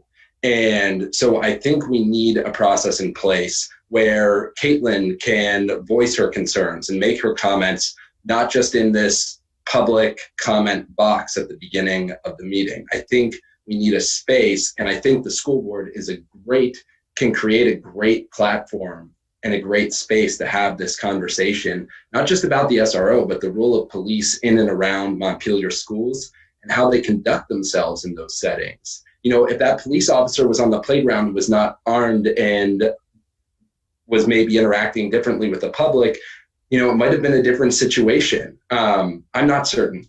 But I do think we need a public process in place to gather input in a productive manner and to work through this as a community. I think we need to clearly define our aims, responsibilities, and expectations when it comes to school safety. We need to give extra thought and care for how this impacts marginalized students and families, because I just don't think that the status quo is tenable. And I don't think it can wait for the FY22 budget, where this is an issue before us right now, and I think we have a great opportunity before us. So that's all I have to say on that. Great. Thank you, Andrew. I'd like to make a comment. I don't want to belabor the point that we've all made, or people before me have made. I think I'm in agreement with pretty much what's been said in terms of the need to take the action now, because the impact that we've heard that having an armed police officer on the kids and on the community is pretty evident. So I'd be lying if I said that the majority of the people that I've heard from are against having an armed police officer present at the schools. But at the same time, I don't want to marginalize what Livia said. And Livia, I appreciate you giving us an overview, a summary. I do appreciate having that input from the city as well, and knowing, at least having a little bit of idea of what the intent of the SRO is or that program is. So I definitely don't want to marginalize that, but the need to take the action now, there's got to be some a different way to approach this, because this is definitely affecting some members of the community adversely. And I'm one of the fortunate. I'm a person of color. I'm a family of color. I'm fortunate to say that me or my family haven't experienced it, but I'm not naive to say that that's not happening. So I'm positive that if the people in the community have experienced it, and so even a few, if few have experienced it, that's a reason enough for us as a community come together and say that let's do something about it. But I'm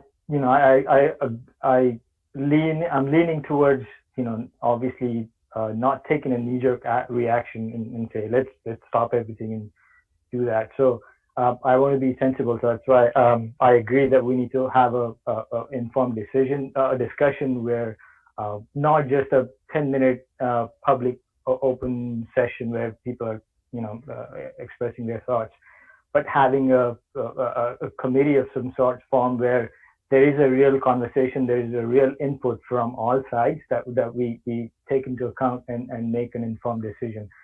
But again, I want to close it out by saying that that shouldn't stop us from taking a real action right now. In the meantime, thanks. Great. Thanks, Annika. Mara.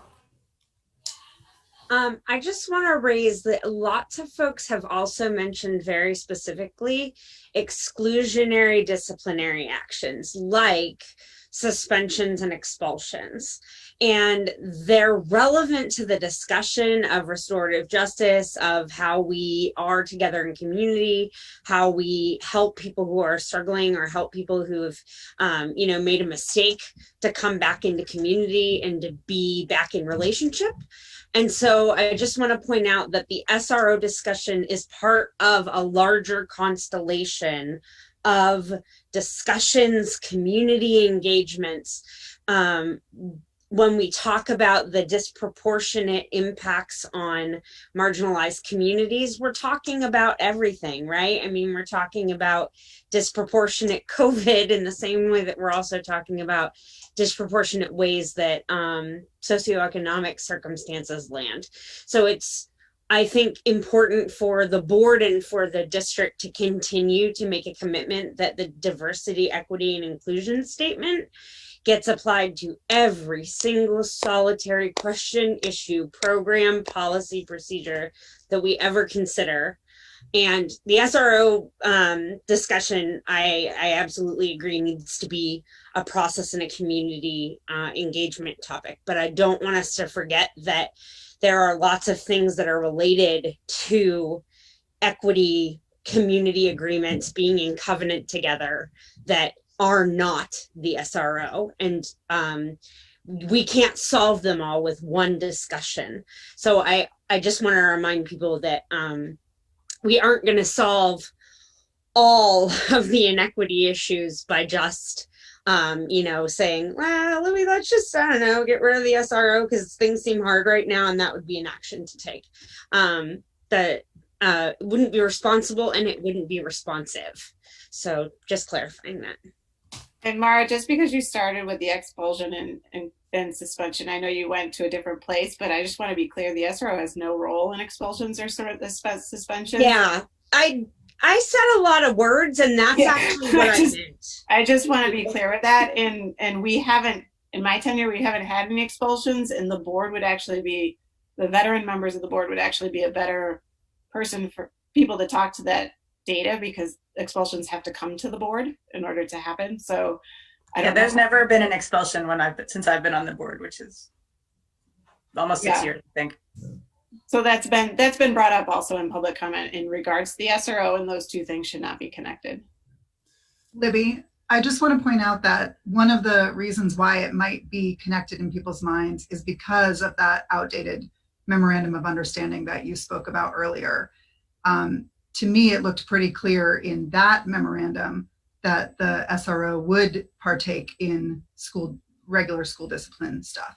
So I think, you know, the idea that we have a 12-year-old memorandum of understanding is part of the problem.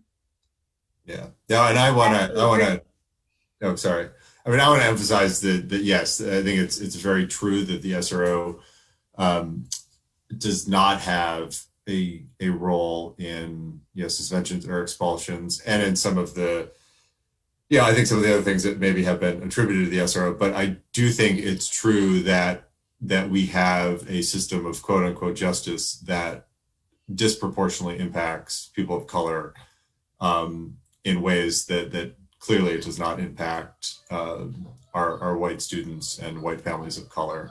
And I think the need to rethink our way of dealing with justice instances as a whole is very important. And I think rethinking the SRO is part of that, but it is part of a much broader conversation about real systemic change. You know, in some ways these things aren't linked. In other ways, there's underlying ways that they're very linked. So I think understanding the systemic biases that have disproportionate impact and are by no means intentional, you know, we need to be very conscious that that is there and always at play. Other questions or comments? Jim, this is Jerry. Can you hear me? I can hear you, yep. Okay. So I feel like we do need to take some action tonight, because the community has a sense of urgency that I think it's important to acknowledge with action. However, and I wholeheartedly agree with what others have said. I think Andrew made a crucial point about continuing to engage on this topic. And so I think we have to do two things, because there are certain activities that we have to address that Libby brought up. And I think without the ability to have these ongoing conversations about keeping the kids safe and safety threats and assessments and that kind of thing, we are, by just cutting it off, we address the symptoms and not the root causes. So I do the ongoing study of this subject is critical. But I do think we need to take some action to address the immediate needs. And I was just going to say, there are others, some other potential solutions were coming to mind, Libby, when you were talking about some of the things they do. I was at a data science conference, and I know there's a, excuse me, Vermont company that does monitor social media threat assessments. They do some of that. So I know there are possibly other ways we could meet some of these needs. I do believe, though, that an ongoing relationship with the MPD is critical. And I just think it's a two-step thing. So we need to address the immediate need. We also have to do something to keep that ongoing conversation about solutions. So maybe you said number 3 was appointing a committee to figure out a path forward, but maybe we also have something we can do tonight to address the more urgent requests we're getting from the community. And that's all I had to say. Yeah, Jerry, we partner with that. The information around the social media monitoring goes to our SRO. Okay, I see They what can you're saying. respond Yeah. to it. Do you know what I mean? We use that software. Okay, great. Bridget, did you have your hand up? I did, but is there anyone on the board who didn't get a chance to speak yet? Because I don't want to jump the.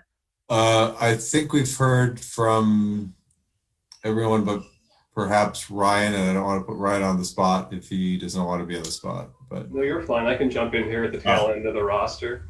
No, I would, at this point in the conversation, just simply say that we would be crazy not to move forward with a full study and solid community engagement and to really explore the complex, vast topic that's been discussed amongst the board and the community members over the past few months. However, I am a little bit reluctant to think that we would quickly come up, not quickly, but be able to come up with a solution or a really clear path forward that would be the best. So I'm a little bit hesitant to really jump forward with making a bunch of changes tonight or immediately, just simply because we are talking about a lot of very complex, interconnected topics that it's going to take exploration and time to really sort out. So, So I guess I should, I'm sorry, Ryan, I should clarify, but about taking action, what I mean is make a decision for right now instead of just saying we're going to figure out a committee. Can we take some more precise action in terms of saying this is our next step specifically to address the immediate request we're getting? We don't have to say yes, we're going to move something out of the budget, but just say specifically what the step is going to be to address the immediate need. What I don't want to do is just feel like we're kicking the can. Yeah. I think there are two issues, Jerry. Jerry, I think there are two issues. One is establishing a process, and I think we should create a committee to do that. That's one action item. The second action item is what do we do in the interim while this committee of board members, administrators, community members, however we form it, social workers, while they're exploring these issues and providing a recommendation to the board. Because that will take time and we need to take action on this in the meantime. Could I try a motion on for size for the second part of what you just brought up, Andrew, and then we could talk about forming the committee? if you want to introduce a motion, yeah, please do. I make a motion to suspend the SRO position until a committee is formed and completes a thorough evidence-based analysis of the intended and unintended impacts of the SRO position that the SRO position has on our community and in our schools. Do you have a second to the motion? I'll second that. Any discussion? I'm going to need clear guidance then on what to do when we have a runaway student, a safety threat, a bomb scare. I'm just going to need clear guidance with the board. If I'm not to use my SRO, who am I supposed to use? I think you can do what, I mean, personally, it seems like only 50% of the districts have SROs in Vermont. And so the point that Jill brought up earlier about it's the same type of thing that you would do if you were in some of those other districts that don't have an SRO. You can still utilize the police department, and maybe it's still the same person that you have built a connection with. But the Montpelier Police Department is a 2-minute drive down the road from any of our 3 schools. So I think that they can still respond to all of the needs that you listed. She's already not on campus. So we already don't have that. That's already in place. Jill. Well, I thought that too, but it was very clear that there was an SRO on campus with a gun. I'm not trying to be obstinate, but we're operating school budget and school board action over Zoom like we have for months. I'm not clear why the individual who provides that service while we work this out can't be providing that to you remotely. You know, that we basically have that resource at the police department. But it's the physical presence that is really the crux of the thing that I think we really are being charged with dealing with today. And I think I personally felt like I had been kind of misled about where this literal person with their gun was going to be, and the fact that they were at the school when there wasn't an active threat, I felt like that was really undoing a lot of trust. So I realized the position is funded. There's a person who has it. It's their livelihood. This has nothing to do with that individual. I would say at a minimum, I would like us to not have them on campus, on any of the campuses, unless there's some reason that the Montpelier Police Department needs to be there, and that they could provide this support to you over Zoom. I'm also just wondering, like, in the event that Roxbury needs any of these things, how do we supply Roxbury Village School with the services that the MPD provides to the 3 schools in Montpelier? Roxbury works with the state police department, so anything we need is through the state. Is it the sheriff, Ryan and Jerry? But we haven't needed anything there, so I haven't need to call on them. If you did, you'd have to call the state police then and get any of the services that way. If we did, I would call the Montpelier Police Department and say, who do I call, or who can you call? That's what I would do if Roxbury needed anybody, because they're connected to everything. My question is, what does the suspension look like? Because we're talking about suspending the SRO position. Does this mean suspending disbursements from the school district to the city for that position? And if that is the case, does that then mean that the police wouldn't respond when the schools need assistance? Because it seems like they have an obligation to do that. So I don't. My question is, what does it look like? I haven't fully fleshed this out myself. Yeah, I have the same question. What does suspension mean in this case? What are we, the motion was about suspending it. What does that mean? I mean, it's not, at some level, it's not our job, right? We could suspend our funding for it, but we don't employ the SRO. No, but we pay half of that position. No, I know, but I mean, we're not the employer in this situation. So this is very much just a linguistic thing. If we say what are we suspending? It's kind of your point. Are we suspending funding? I feel like we should probably be a little bit more directive. What are we directing the superintendent to do and not do? Does that mean we suspend the services or just the payments? Or both? Yeah, are we talking about having the presence of the SRO, or changing that and not having that, clear direction that you shouldn't be having a police officer with gun on campus? Is that what we're saying by suspension, or are we saying that no, the position goes away and we're not, the MOU, I read it and it has that, the contract can be, are we suspending that contract? Is that what we're doing? Or is that what the motion is saying? It might be better if we had an understanding of what we were trying to accomplish, and then worked backwards to the word. My intent was to suspend the formal school resource officer relationship with the Montpelier-Roxbury School District. Between now and the time that we can have the time to form a committee and complete a thorough investigation of what this position means to our district and our community. So to me, it feels like an all stop. I mean, to Andrew's point, we are in the Montpelier Police Department jurisdiction, and anything that should happen of an emergency nature, or any of the types of things that Libby listed at the beginning of her introduction, should we have a big school event, raising a flag, needing to be able to talk to a police officer, having Libby being able to call the police department and talk to somebody, conducting threat assessments, bomb scares, right? All of those things I would imagine would still be covered just under the normal services that the police department provides our town. So the intent of my motion was to suspend the position as it relates to our school until we can form a committee and discuss it more thoroughly. From a practical matter, the MOU isn't active technically right now. Is that correct? It may never have been active. It doesn't appear to have been signed or dated.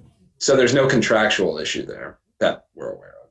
Correct. Is that true, Libby? We don't have any paperwork or contractual arrangement around our obligation to pay our half of that person? I just want to get clear on that, because like I'm not here to like cut off somebody's paycheck tomorrow in the middle of a pandemic. So I also want to get some clarity around some of those things. The Montpelier Police Department is counting on us to pay 45,000, whatever that is. $45,490 of this position for this school year.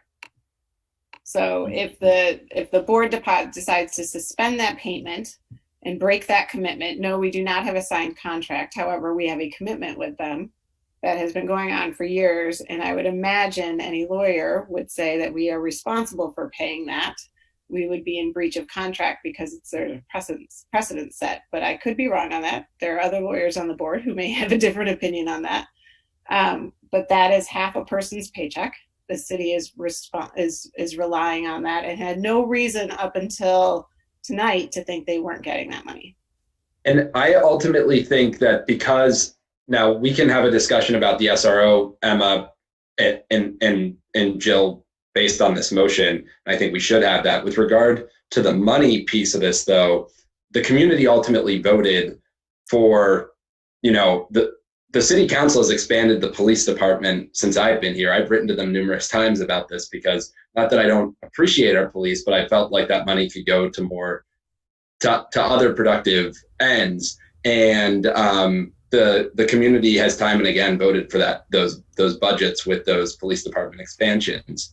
And so I do feel like cutting off this spending in the middle of the year would be incongruous with the way that voters have voted in the past. So I have some concerns about cutting off funding, but if it's just to the Montpelier Police Department, but we're working on another arrangement, I think that's reasonable. That's my general thought. I'm just thinking about this off the cuff. Well, I mean, my thought is the real concern here seems to be the presence of the officer on campus, and the impact that has. I mean, I do agree that this is a budget that was approved by the voters. This was part of the budget. I also want to point out that Winooski, which took similar actions to end its SRO relationship, is continuing to fulfill its obligation through the current budget year. And to my knowledge, there is not another source of revenue to support half of this person's income. Yeah, couldn't that person continue to do some of the work, and there's a transition period also that we shouldn't dismiss, and we continue to meet our obligations from a budget standpoint, but we just say, let's get rid of the physical presence of that person, because if you look at some of the things they're doing, this can be done in other more creative ways without that person being on site. There are no big events happening at this time, so I don't think that's going to be an issue, but at least we could vote on the physical presence, the change to that, and in the meantime we'll form the committee and work out the other details.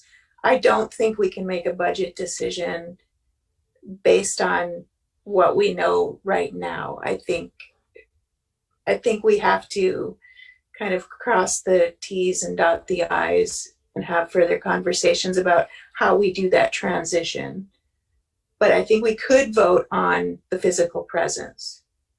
I think there does need to be a recognition that, however, that there is a place for the police officers to come on campus at times that we can't, that because of confidentiality and things with students won't necessarily be public knowledge.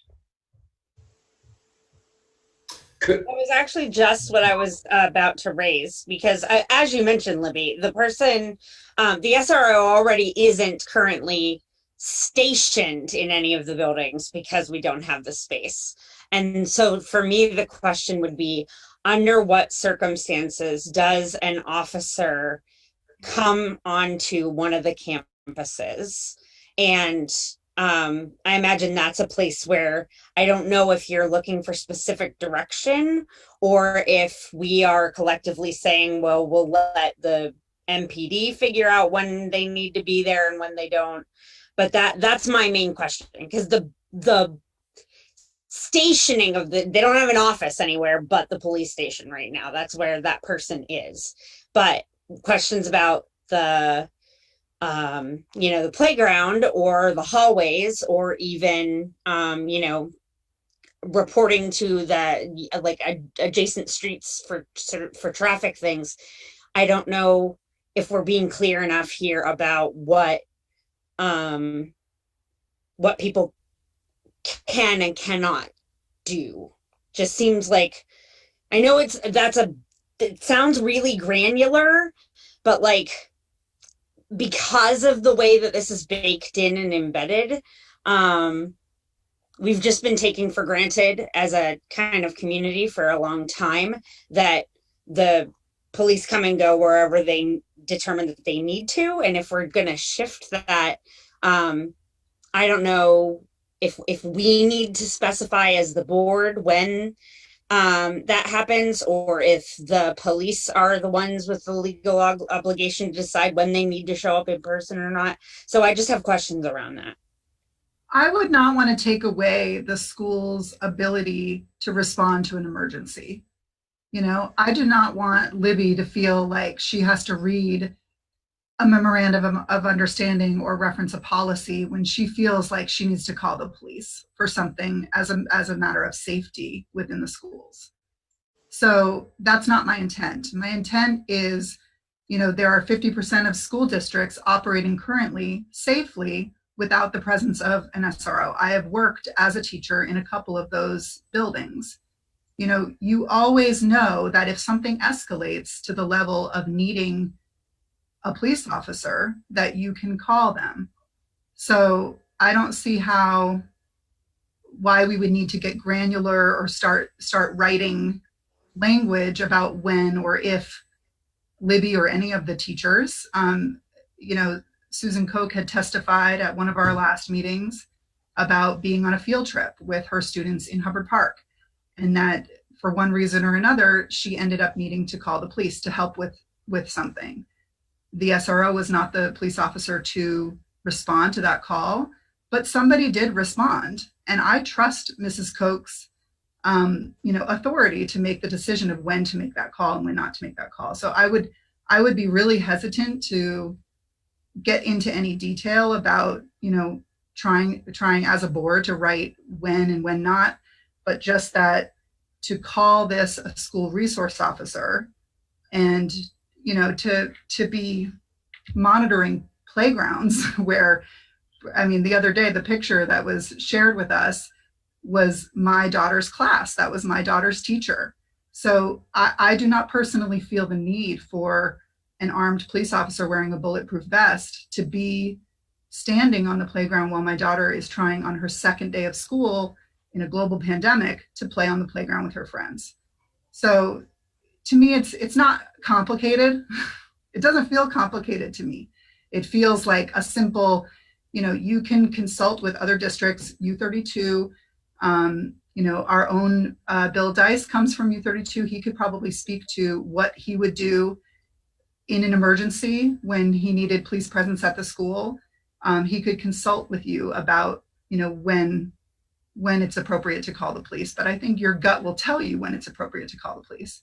I know that there was some incidences a couple of years ago where crossing guard presence was not at the main intersection on Main Street and School Street near the Kellogg Hubbard Library. That's something that I think the community could get behind. Our crossing guard did not show up. Please send somebody to help. There was actually a student who was hit by a car at that intersection and, broke her leg, I believe, or their leg. So, I don't think this is an unreasonable, putting any unreasonable barriers up for you or any of the teachers or staff at the schools to protect the children. If something goes down where police are needed, but just a general, calling it a school resource officer, having somebody on the playground when nothing is happening with a loaded gun, I'm guessing. So that's where the concern comes from. And it doesn't feel super complicated to me. It feels like we could talk about, get into the details at future meetings or during this committee that we're talking about forming. But I think in the meantime, it's important to send a message that we do not want the school resource officer position to be, the memorandum of understanding that I read, we don't want them to have that official relationship with us right now. Jill?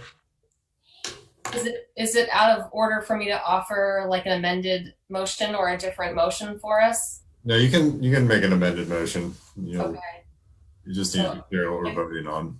If I would move to amend the motion, or maybe I should just do my own and see if, can we choose? You can't do your own. You can't do your own. Okay. You can amend it. And we okay. Could vote on Emma's, and then you could do your own, or Emma could pull hers, and then you could do your own. All right. So I would like to amend the original motion to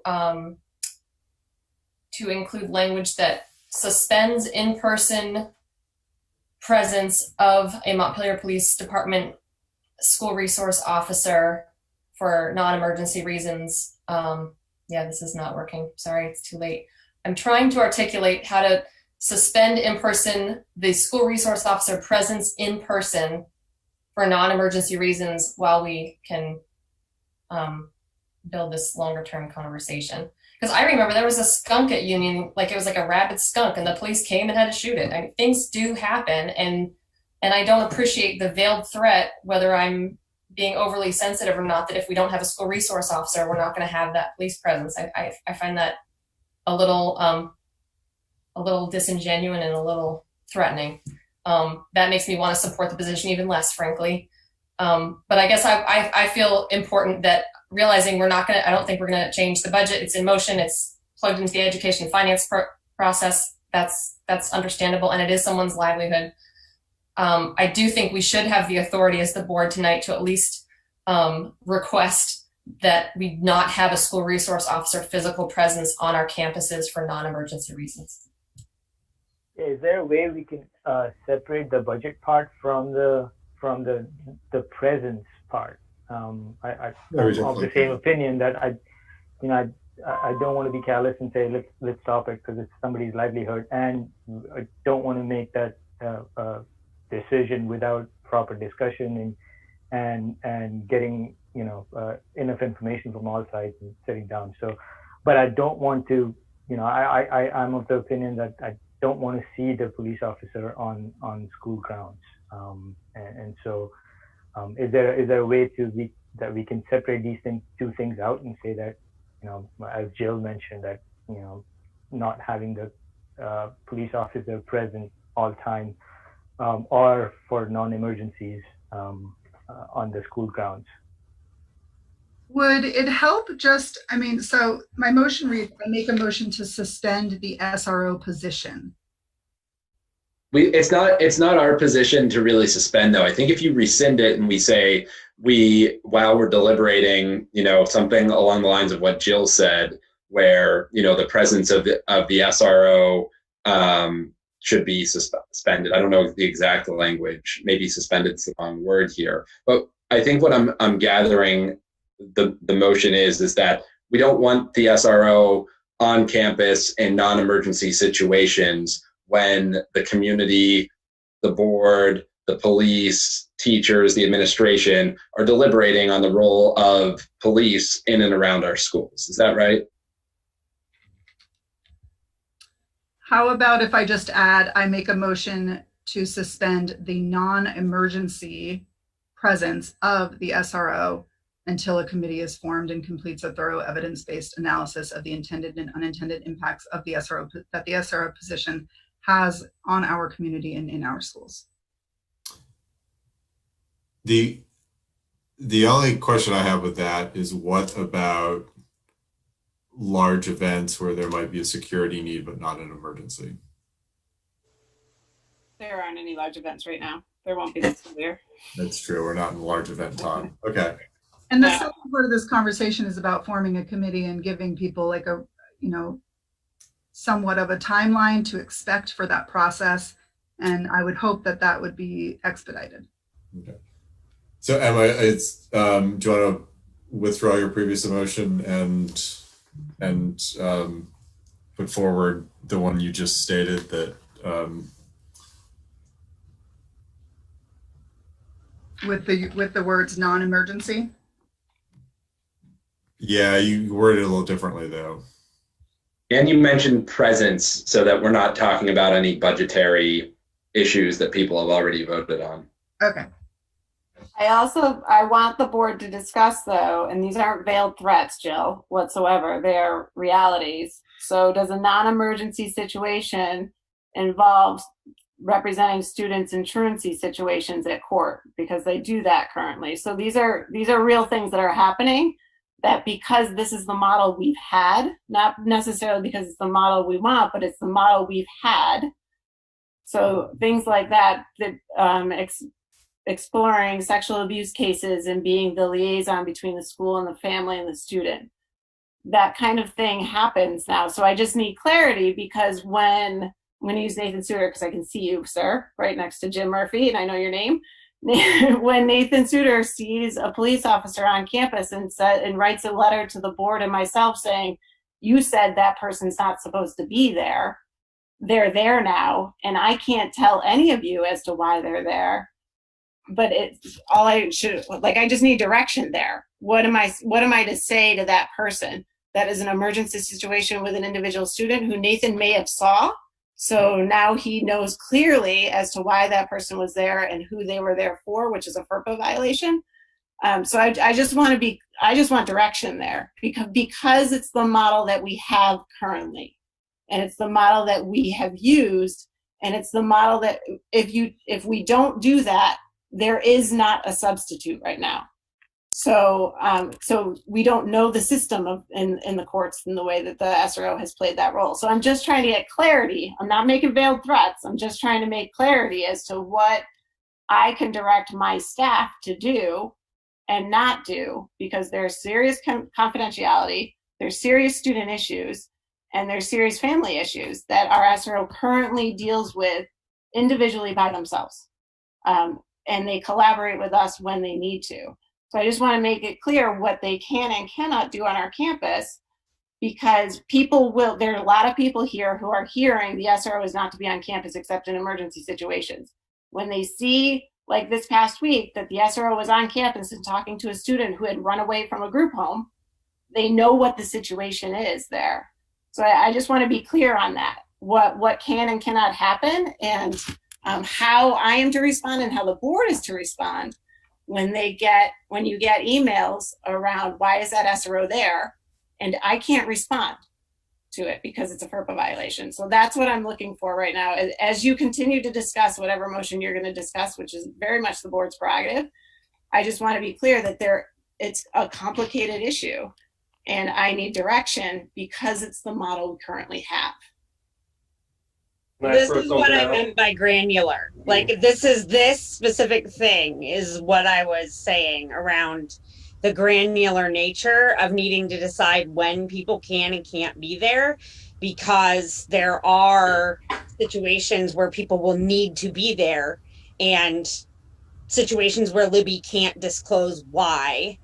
And that's complicated, especially like, let's say Libby were a bad actor, which I do not believe at all. Like Libby could be like back alley letting anybody come in through and say, no, really, it's just FERPA. That I don't think that those things are things that are happening. But if we're not clear with Libby about, how she can continue to adhere to laws, protect privacy, do the thing that we're directing her to do, and be like in faith, in spirit, doing the best by our students, it could make situations dangerous that we don't want to make unintentionally dangerous by not having clarity around what's supposed to happen. So this is why I almost think it's just cleaner to talk about it in terms of ending our relationship with a school resource officer, calling it a school resource officer, right? Libby can still utilize the services of the Montpelier Police Department in any way that she sees fit, and we don't need to get into detail on that. You know, I'm going to put, is that true? I mean, yeah, I'm not sure. Don't this you described. I'm not sure that's true. I'm not sure the police department would say, well, we don't do that. We might do that because we have this relationship with you. And are you talking about truancy? I'm talking about, yeah, exactly. Some of the things she mentioned that might involve a level of involvement that, you know, the police say, well, you know, if someone breaks in your window and steals stuff, we'll come. But nope. They won't do home visits. They won't do home visits with our social workers or administrators. That won't happen. They won't represent students in court in the same way as an advocate. There are certain things that will not happen, that currently happen and have happened thus far in the first week and a half of school. Let me try to throw something out, maybe to modify the motion. So it seems like where we're stuck is we want to have a committee that's going to fully explore everything that's been discussed over the last couple months, plus some concrete action right now.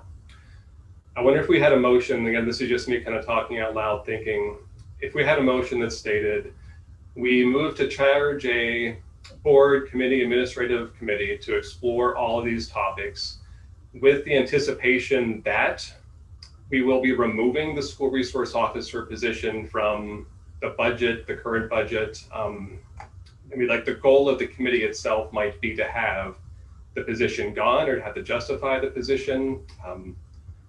But just to somehow combine those two needs together. Not sure if that would accomplish or not, but just kind of at the declaration up front that we don't necessarily want to have the existing position. The whole hope of the committee is to make sure that the new scenario is different than our status quo. I do think though, and Mara and I think Libby were getting at this, that just simply, you know, Mara was getting at this, simply removing the SRO position doesn't necessarily solve the problems that the community is viewing right now. And Libby is saying, well, if I remove the SRO position and I'm calling the police for the same exact things that I was relying on the SRO for, we're not calling it the SRO, but I'm still using the police in the same manner. And that doesn't really, you know, respond to the concerns that we're hearing here tonight, which it's not a complicated situation. So it's kind of like a simple solution. I understand we're looking for something on the simpler side in the meantime, but it's a simple solution for a very complex issue that doesn't have any systems in place, it seems like. Anyways, that's. Well, I mean, it seems to me like there's a lot of complicated things to work through, and I think things that quite honestly we as a board don't fully understand, which makes me somewhat uncomfortable. I think the thing that we do understand is that a physical presence, especially an extensive and visible physical presence, has a disproportionate impact on people we want to protect right now. So what can we do to limit that, to limit the instance that I think upset many of us, including me, which was, you know, an armed officer hanging out of the playground with no, you know, real purpose, that seemed just like a looming presence. You know, how can we give clear directive that we don't want to see that? Well, we put a process in place that can thoroughly consider the complexities of this from various standpoints and come to, I think, a solution that will ensure we don't drop safety functions, but also ensure that we don't have a police presence on our schools that is not the presence we want or the relationship we want with the police department. Jim, would this work while we are deliberating the funding of the SRO position through the creation of a formal committee? I move to reduce presence on campus where possible, or reduce the SRO's presence on campus where possible. I know it's watered down, but I just feel like we can't be more specific.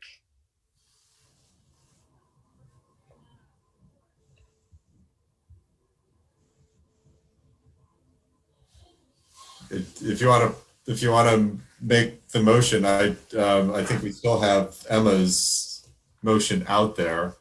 Do you want to offer that as an amendment to Emma's motion? It's in some ways substantially different, but I don't remember Emma's. I don't have the wording exactly of Emma's. So let's see. No, I didn't write it down. Sorry. So I don't want to cut Jerry off if are you? No, I'm finished. I was just saying, could we do something a little more or less specific? Reduce the presence for now, where possible, that leaves it open, but also say we are going to create a formal committee and deliberate on this on the funding issue, which is what we're tasked with, right? And arguably policy as well. Right. Yeah, policy. Okay.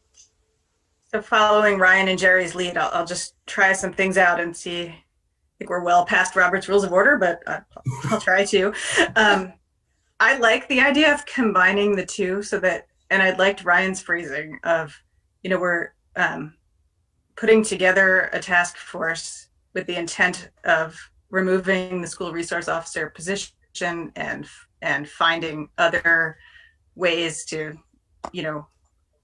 meet whatever needs it was serving and meet other needs that are a priority for the district, something like that. I'm not getting that part right. And in this interim period, we would be directing the superintendent to limit the physical presence of the SRO on campus to the greatest extent possible, consistent with school safety and, immediate student needs, something along those lines. If that was written down, I'd second it.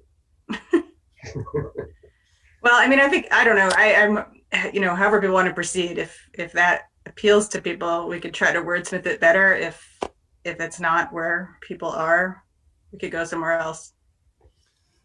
I know I'm not supposed to offer motions, but just to wordsmith it, that we form a study committee to examine the replacement of the SRO position with a relationship between the school district and the police department that fulfills our commitment to equity and diversity as well as public safety. And in the interim, we direct the superintendent to limit the presence of police and the SRO on campus to the maximum extent practicable.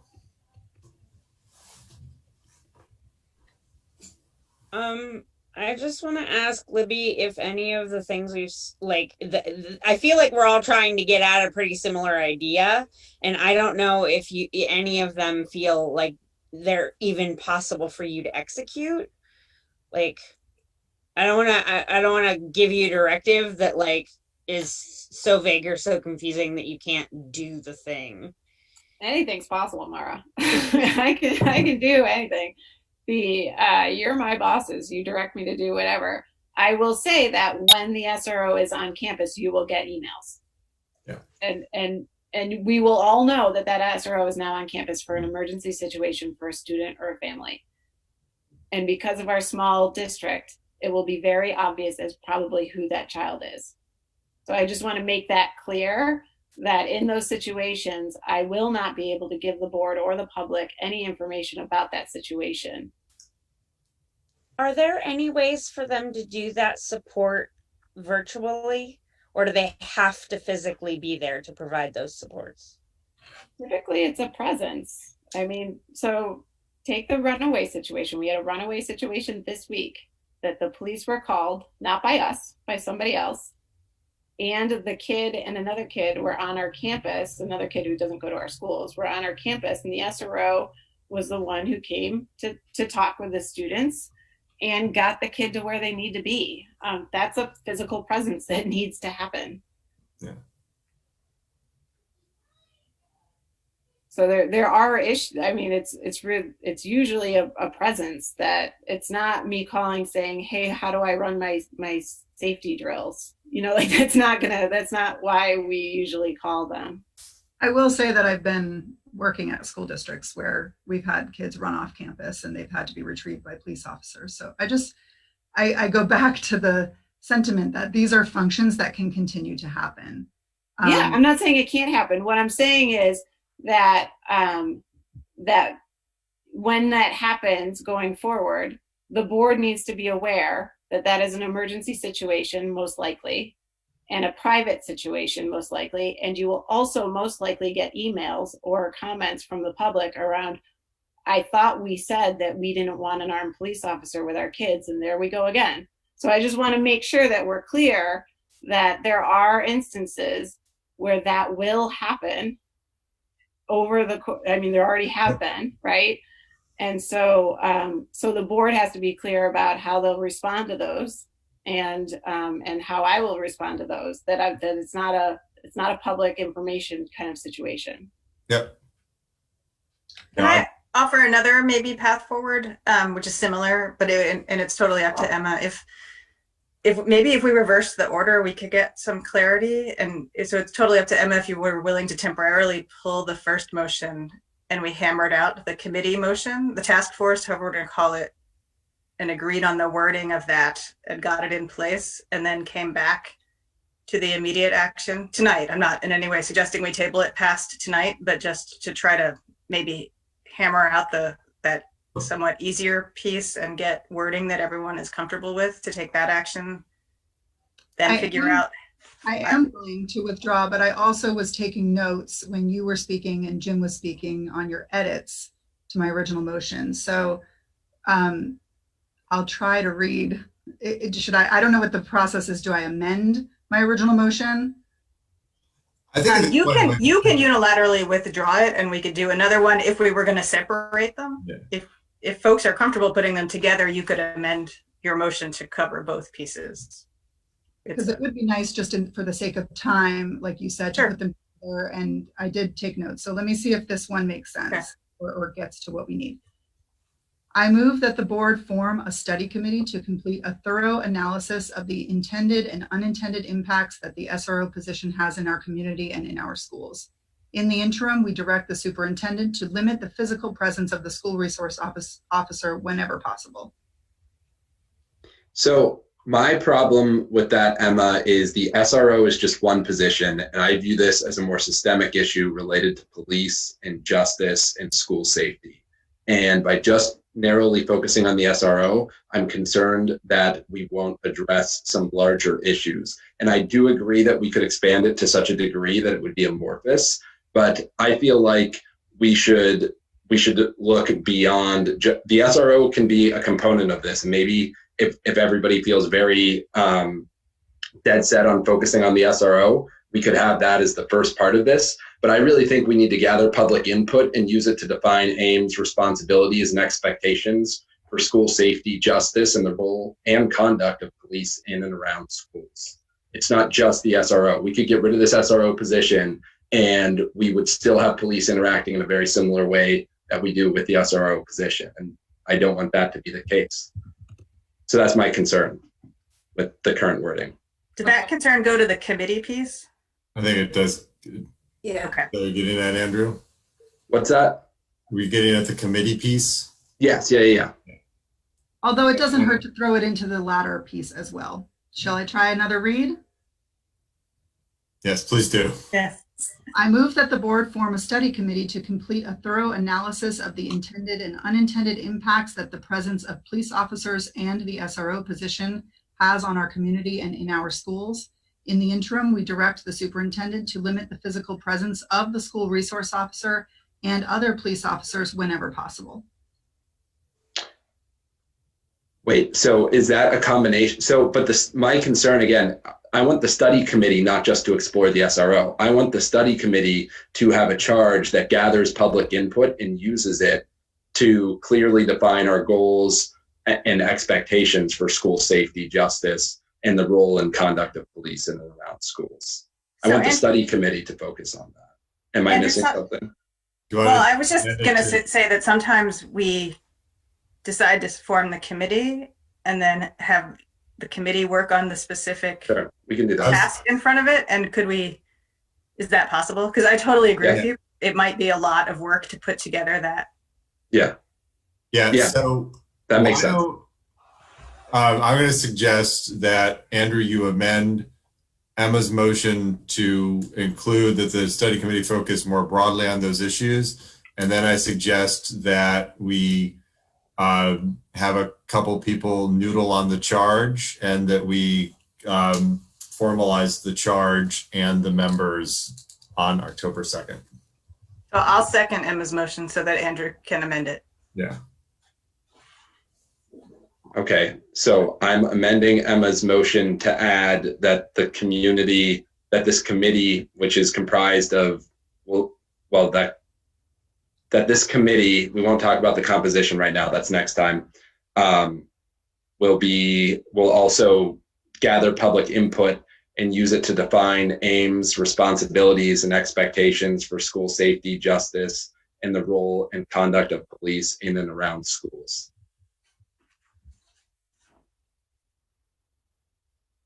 Do I have a second of Andrew's amended motion? A second. Any discussion? This is the amendment addressing things like discipline and other policies as part of that broader, right? I mean, to the point that Mara made at the beginning, it's beyond police. There were also concerns about disciplinary actions and things like that. So as long as we can have that at some point in the future, I think we need to honor that. I kind of put that under justice. Yeah. General question about the committee. Do we want to define a timeline and anything in terms of deliverables for the committee to produce for the board? I think it would make sense for us to have a timeline, and I think it would make sense for us to have an expectation that they will provide a report. Is it possible for the committee to get together to draft those things and submit them to us for approval? So that's how we did it with the diversity and equity standards committee. Like, the expectation was we're going to need a timeline, etc. And so we developed, this is what we think we'd like to work on. This is the timeline. And then we submitted it back to the legislature. They were able to discuss, make comments, tell us whether they thought that was viable or not. But then it kept the legislature from having to make a decision that the more experienced people on the panel or in the committee might have been in a better position to make, ? So could we, following up on Mara's point, if board members tonight indicate their willingness to be on the committee, they could go off and try to come up with the timeline in charge and process for getting the public members, et cetera, and come back with that. I nominate Mara to be on that committee. If she has the bandwidth, I think she'd be great. I think that's do the motions. So does that discussion result in any amendments to? I'm forgetting who made it. Was Andrew? Were you the one who finally made the motion that's live right now? Do you have any further amendments to that, or do you want to pass that motion and then talk about who can get together and put together a charge and timeline to discuss at our next meeting? Do we need to make an amendment to appoint board members to that committee to do that, or we could make a separate motion and appoint board members and give them that charge. Yeah. So it's Emma's motion with the amendment of the addition to. We have to vote. We have to approve the amendment, and if the amendment is approved, then we have to approve the motion. Do people want me to say it again? Because I wrote it down. Yes. Please. So it would be, the amendment would be, and I don't know exactly where it fits in to yours, Emma, so sorry about this in terms of language, but a community committee to gather public input and use it to define aims and expectations for school safety, justice, and the role and conduct of police in and around schools.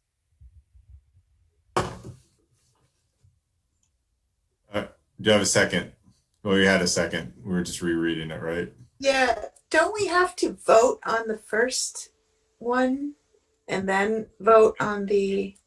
No, you vote on the amendment, which changes the first one. Okay, You vote okay. as amended. All right. So I had seconded the amendment. Okay, perfect. So we have a motion and a second. We've had discussion. Aniket? Aye. Brian? Aye. Jill? Aye.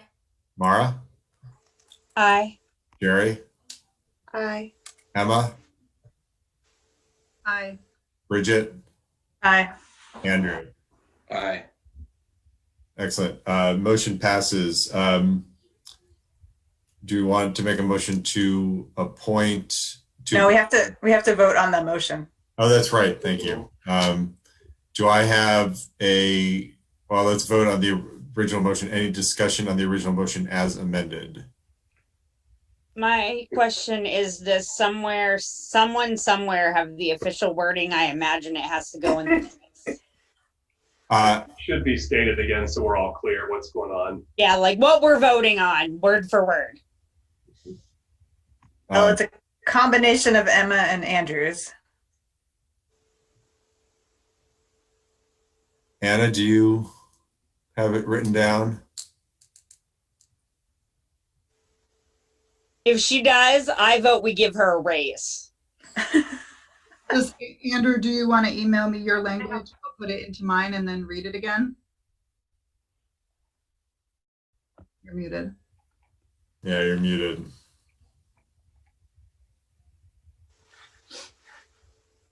Oh, yeah, I said, yeah, that sounds great. Thanks, Emma.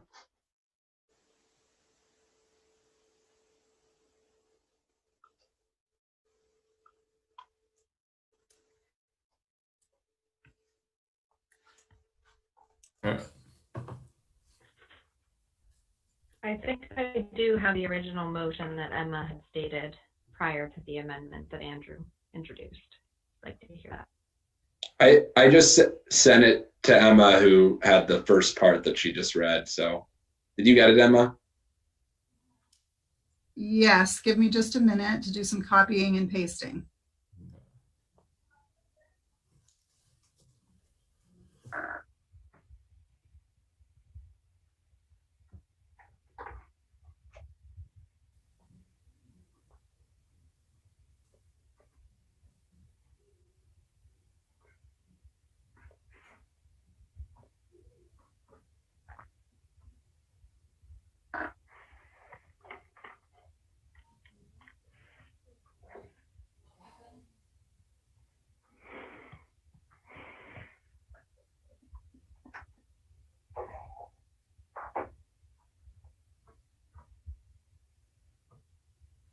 Now that I'm pasting it, I'm not sure if I should, take out some of the original language of the motion and insert your language, or just include it as a separate sentence in the motion. What did you intend? I just thought it could go right before that last sentence of yours, because it just adds to the committee that you already proposed. I think I have it then. I move that the board form a study committee that will gather. Sorry, don't have it.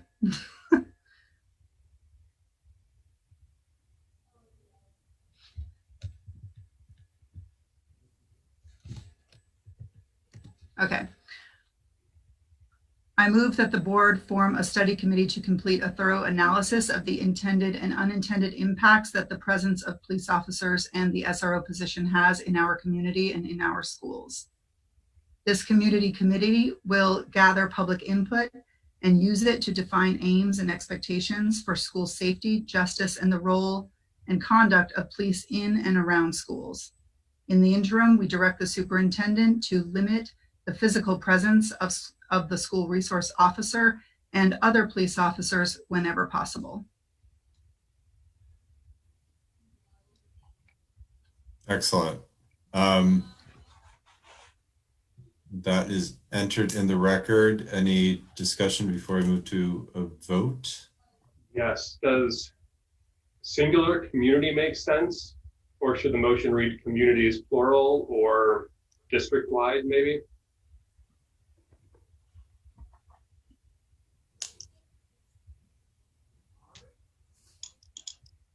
I think our community infers the school district community, so that would include the towns of Roxbury and Montpelier. Just to make sure that's clear.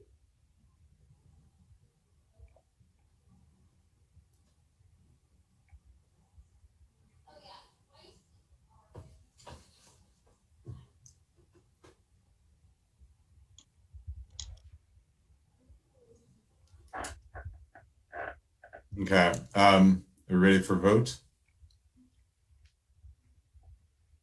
Aniket? Aye. Ryan?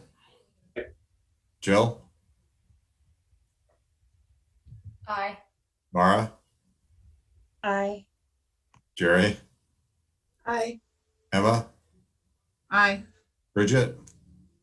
Aye. Andrew? Aye. Excellent.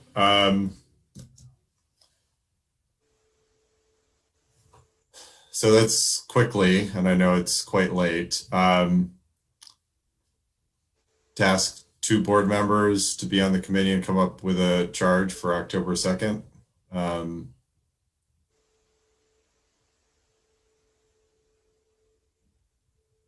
think I saw Emma raise her hand. I would volunteer. Okay. I volunteer.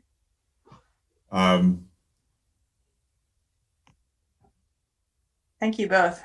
Thank you both. Do I have a motion to appoint Mara and Emma to come up with a charge for the committee, and which would include, I think, composition, timeline, and obviously charge. So moved. Do I have a second? Second. Any discussion? And thank you very much for doing that. I Does anyone really else want to volunteer? Do we only want 2 people? I would be happy to volunteer, but I think I'll volunteer for the charge committee, yes, and then we can decide on the composition, but I'll volunteer for the charge committee. I was just going to say, through individual conversations with Mara and Jim in the past week, I did take some notes on potential compositions, and I'll just send them to you 3 and let you run with that. Yeah. So I'll then move to appoint Jim, Emma, and Mara to the charge committee. Do I have a second? Second. A discussion? Aniket? Aye. Ryan? Aye. Jill? Aye. Mara? Aye. Jerry? Aye. Emma? Aye. Bridget? Aye. And Andrew? Aye. Thank you all. Is there any objection to moving the negotiations committee discussion to October 2nd as well, when we get a handle on? Let me just ask really briefly, Libby, you wanna get those scheduled sooner rather than later, correct? But we can switch out personnel somewhat early on if we need to. Right. Okay. It's just a matter. Okay. It's a matter of the scheduling, though. If they get scheduled at times that people can't. Yeah. Right. Well, if everybody's okay with what I've sent out for the initial committees, committee assignments, we could just move forward with it. It was okay with me. We just need to know who's on which committee, and then Anna sent out the doodle polls for everybody so they can say which time they can go for the first meeting.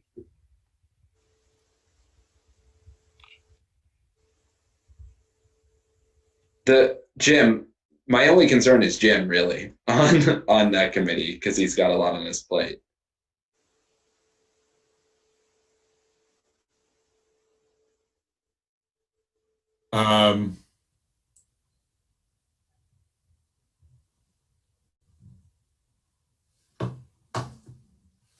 He was only volunteering to write the charge with us, right? And Mara and I are both new, so I think that makes sense to have a veteran board member help us with that.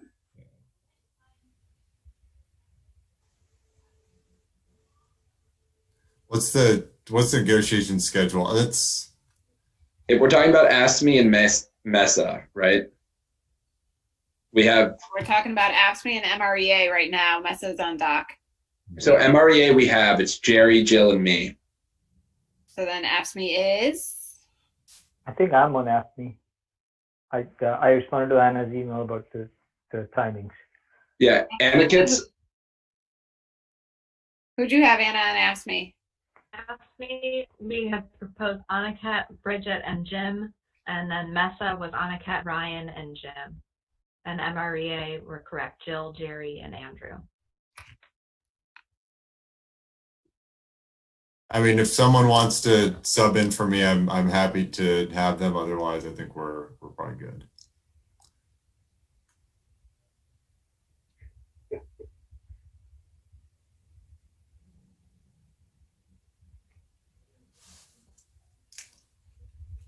Yeah.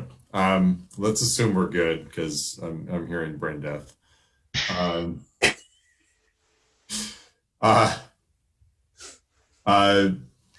Can we do the policy monitoring very quickly? Or does anybody want to do a deep dive on that?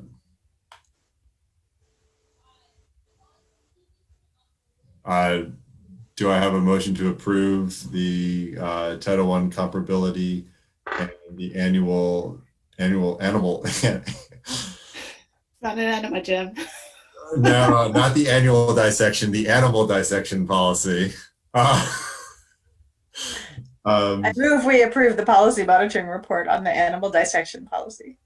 And the Title I comparability as well? Sure. You want me to do them both? And yeah. Title I. I move that we approve the animal dissection and Title I comparability policy monitoring reports. Yeah. Do I have a second? I will second it. All those in favor? Oh, sorry. A roll call. Anakat? Aye. Ryan? Aye. Jill? Aye. And I think, Anna, were you trying to stop us? There was also board member conflict of interest. Oh, okay. Three. Let's just do the quick ayes and then we can do the board member conflict of interest too. Mara? Aye. Jerry? Aye. Emma? Aye. Bridget? Aye. Andrew? Aye. Okay. Can we wrap an approval of the board conflict policy of interest with a motion to adjourn? I'm not sure. Ryan, does that count there? You know the Roberts rules more than anybody. If nobody objects to the adjournment, then it should be fine. Jill? I just wanted to be serious for a sec that I think Libby and her team have moved mountains in the past 6 months, and I see you as a true example of leadership through this crisis in a way that we have not seen at a lot of other levels. And I was loath to have this much of your time on a non-COVID, non-education related issue. And I'm sorry, and I'm just grateful to you for all your time and attention. And I want to be really clear that the issues that you raised are absolutely things we need to support you in being able to manage for the students, and that's what we need to kind of dig into, is what the best way is to serve you and the students in a way that isn't paired with this really conflicting position. So I'm just really grateful to you for your time and attention, and I'm sorry that you've had to be here, and I'm just, you really truly have led our district through an unprecedented period of time and gotten our kids back in school, and that's huge, and I don't want us to lose sight of that. So thank you. Yes. Absolutely. It's not me though, it's the principals with me and the teachers. But really, these are the conversations we need to have. These are the conversations that matter, quite honestly. They're hard and they're complicated, and we'll disagree and we'll agree and all that kind of stuff. But that's when you're in the true nature of where we should be as a school board. So you're taking on a hard thing, and it's my job to represent all of the issue to you in a non-biased, hopefully, or attempting to be a non-biased way, but in a reality kind of way. It's just not easy. None of this is easy. So it's not going to be easy, but that's all right. It's a conversation we need to have. Yeah, no, thank you for saying that, Jill. It was very, very well put. And I agree with it wholeheartedly. Okay, well, let's do this in a non-serious or in a serious way. Let's just do the board conflict of interest, then a motion to adjourn.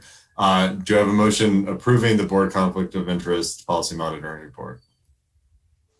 I'll make a motion that we approve the policy monitoring report for board member conflict of interest. And I'll second it. Mara Iverson. All right. Any discussion? No. Aniket? Aye. Ryan? Aye. Jill? Aye. Mara? Aye. Jerry? Aye. Emma? Aye. Bridget? Aye. Yeah. Andrew? Aye. Motion to adjourn. Move that we adjourn the meeting. Second? Third, fourth, fifth. Aniket? Aye. Ryan?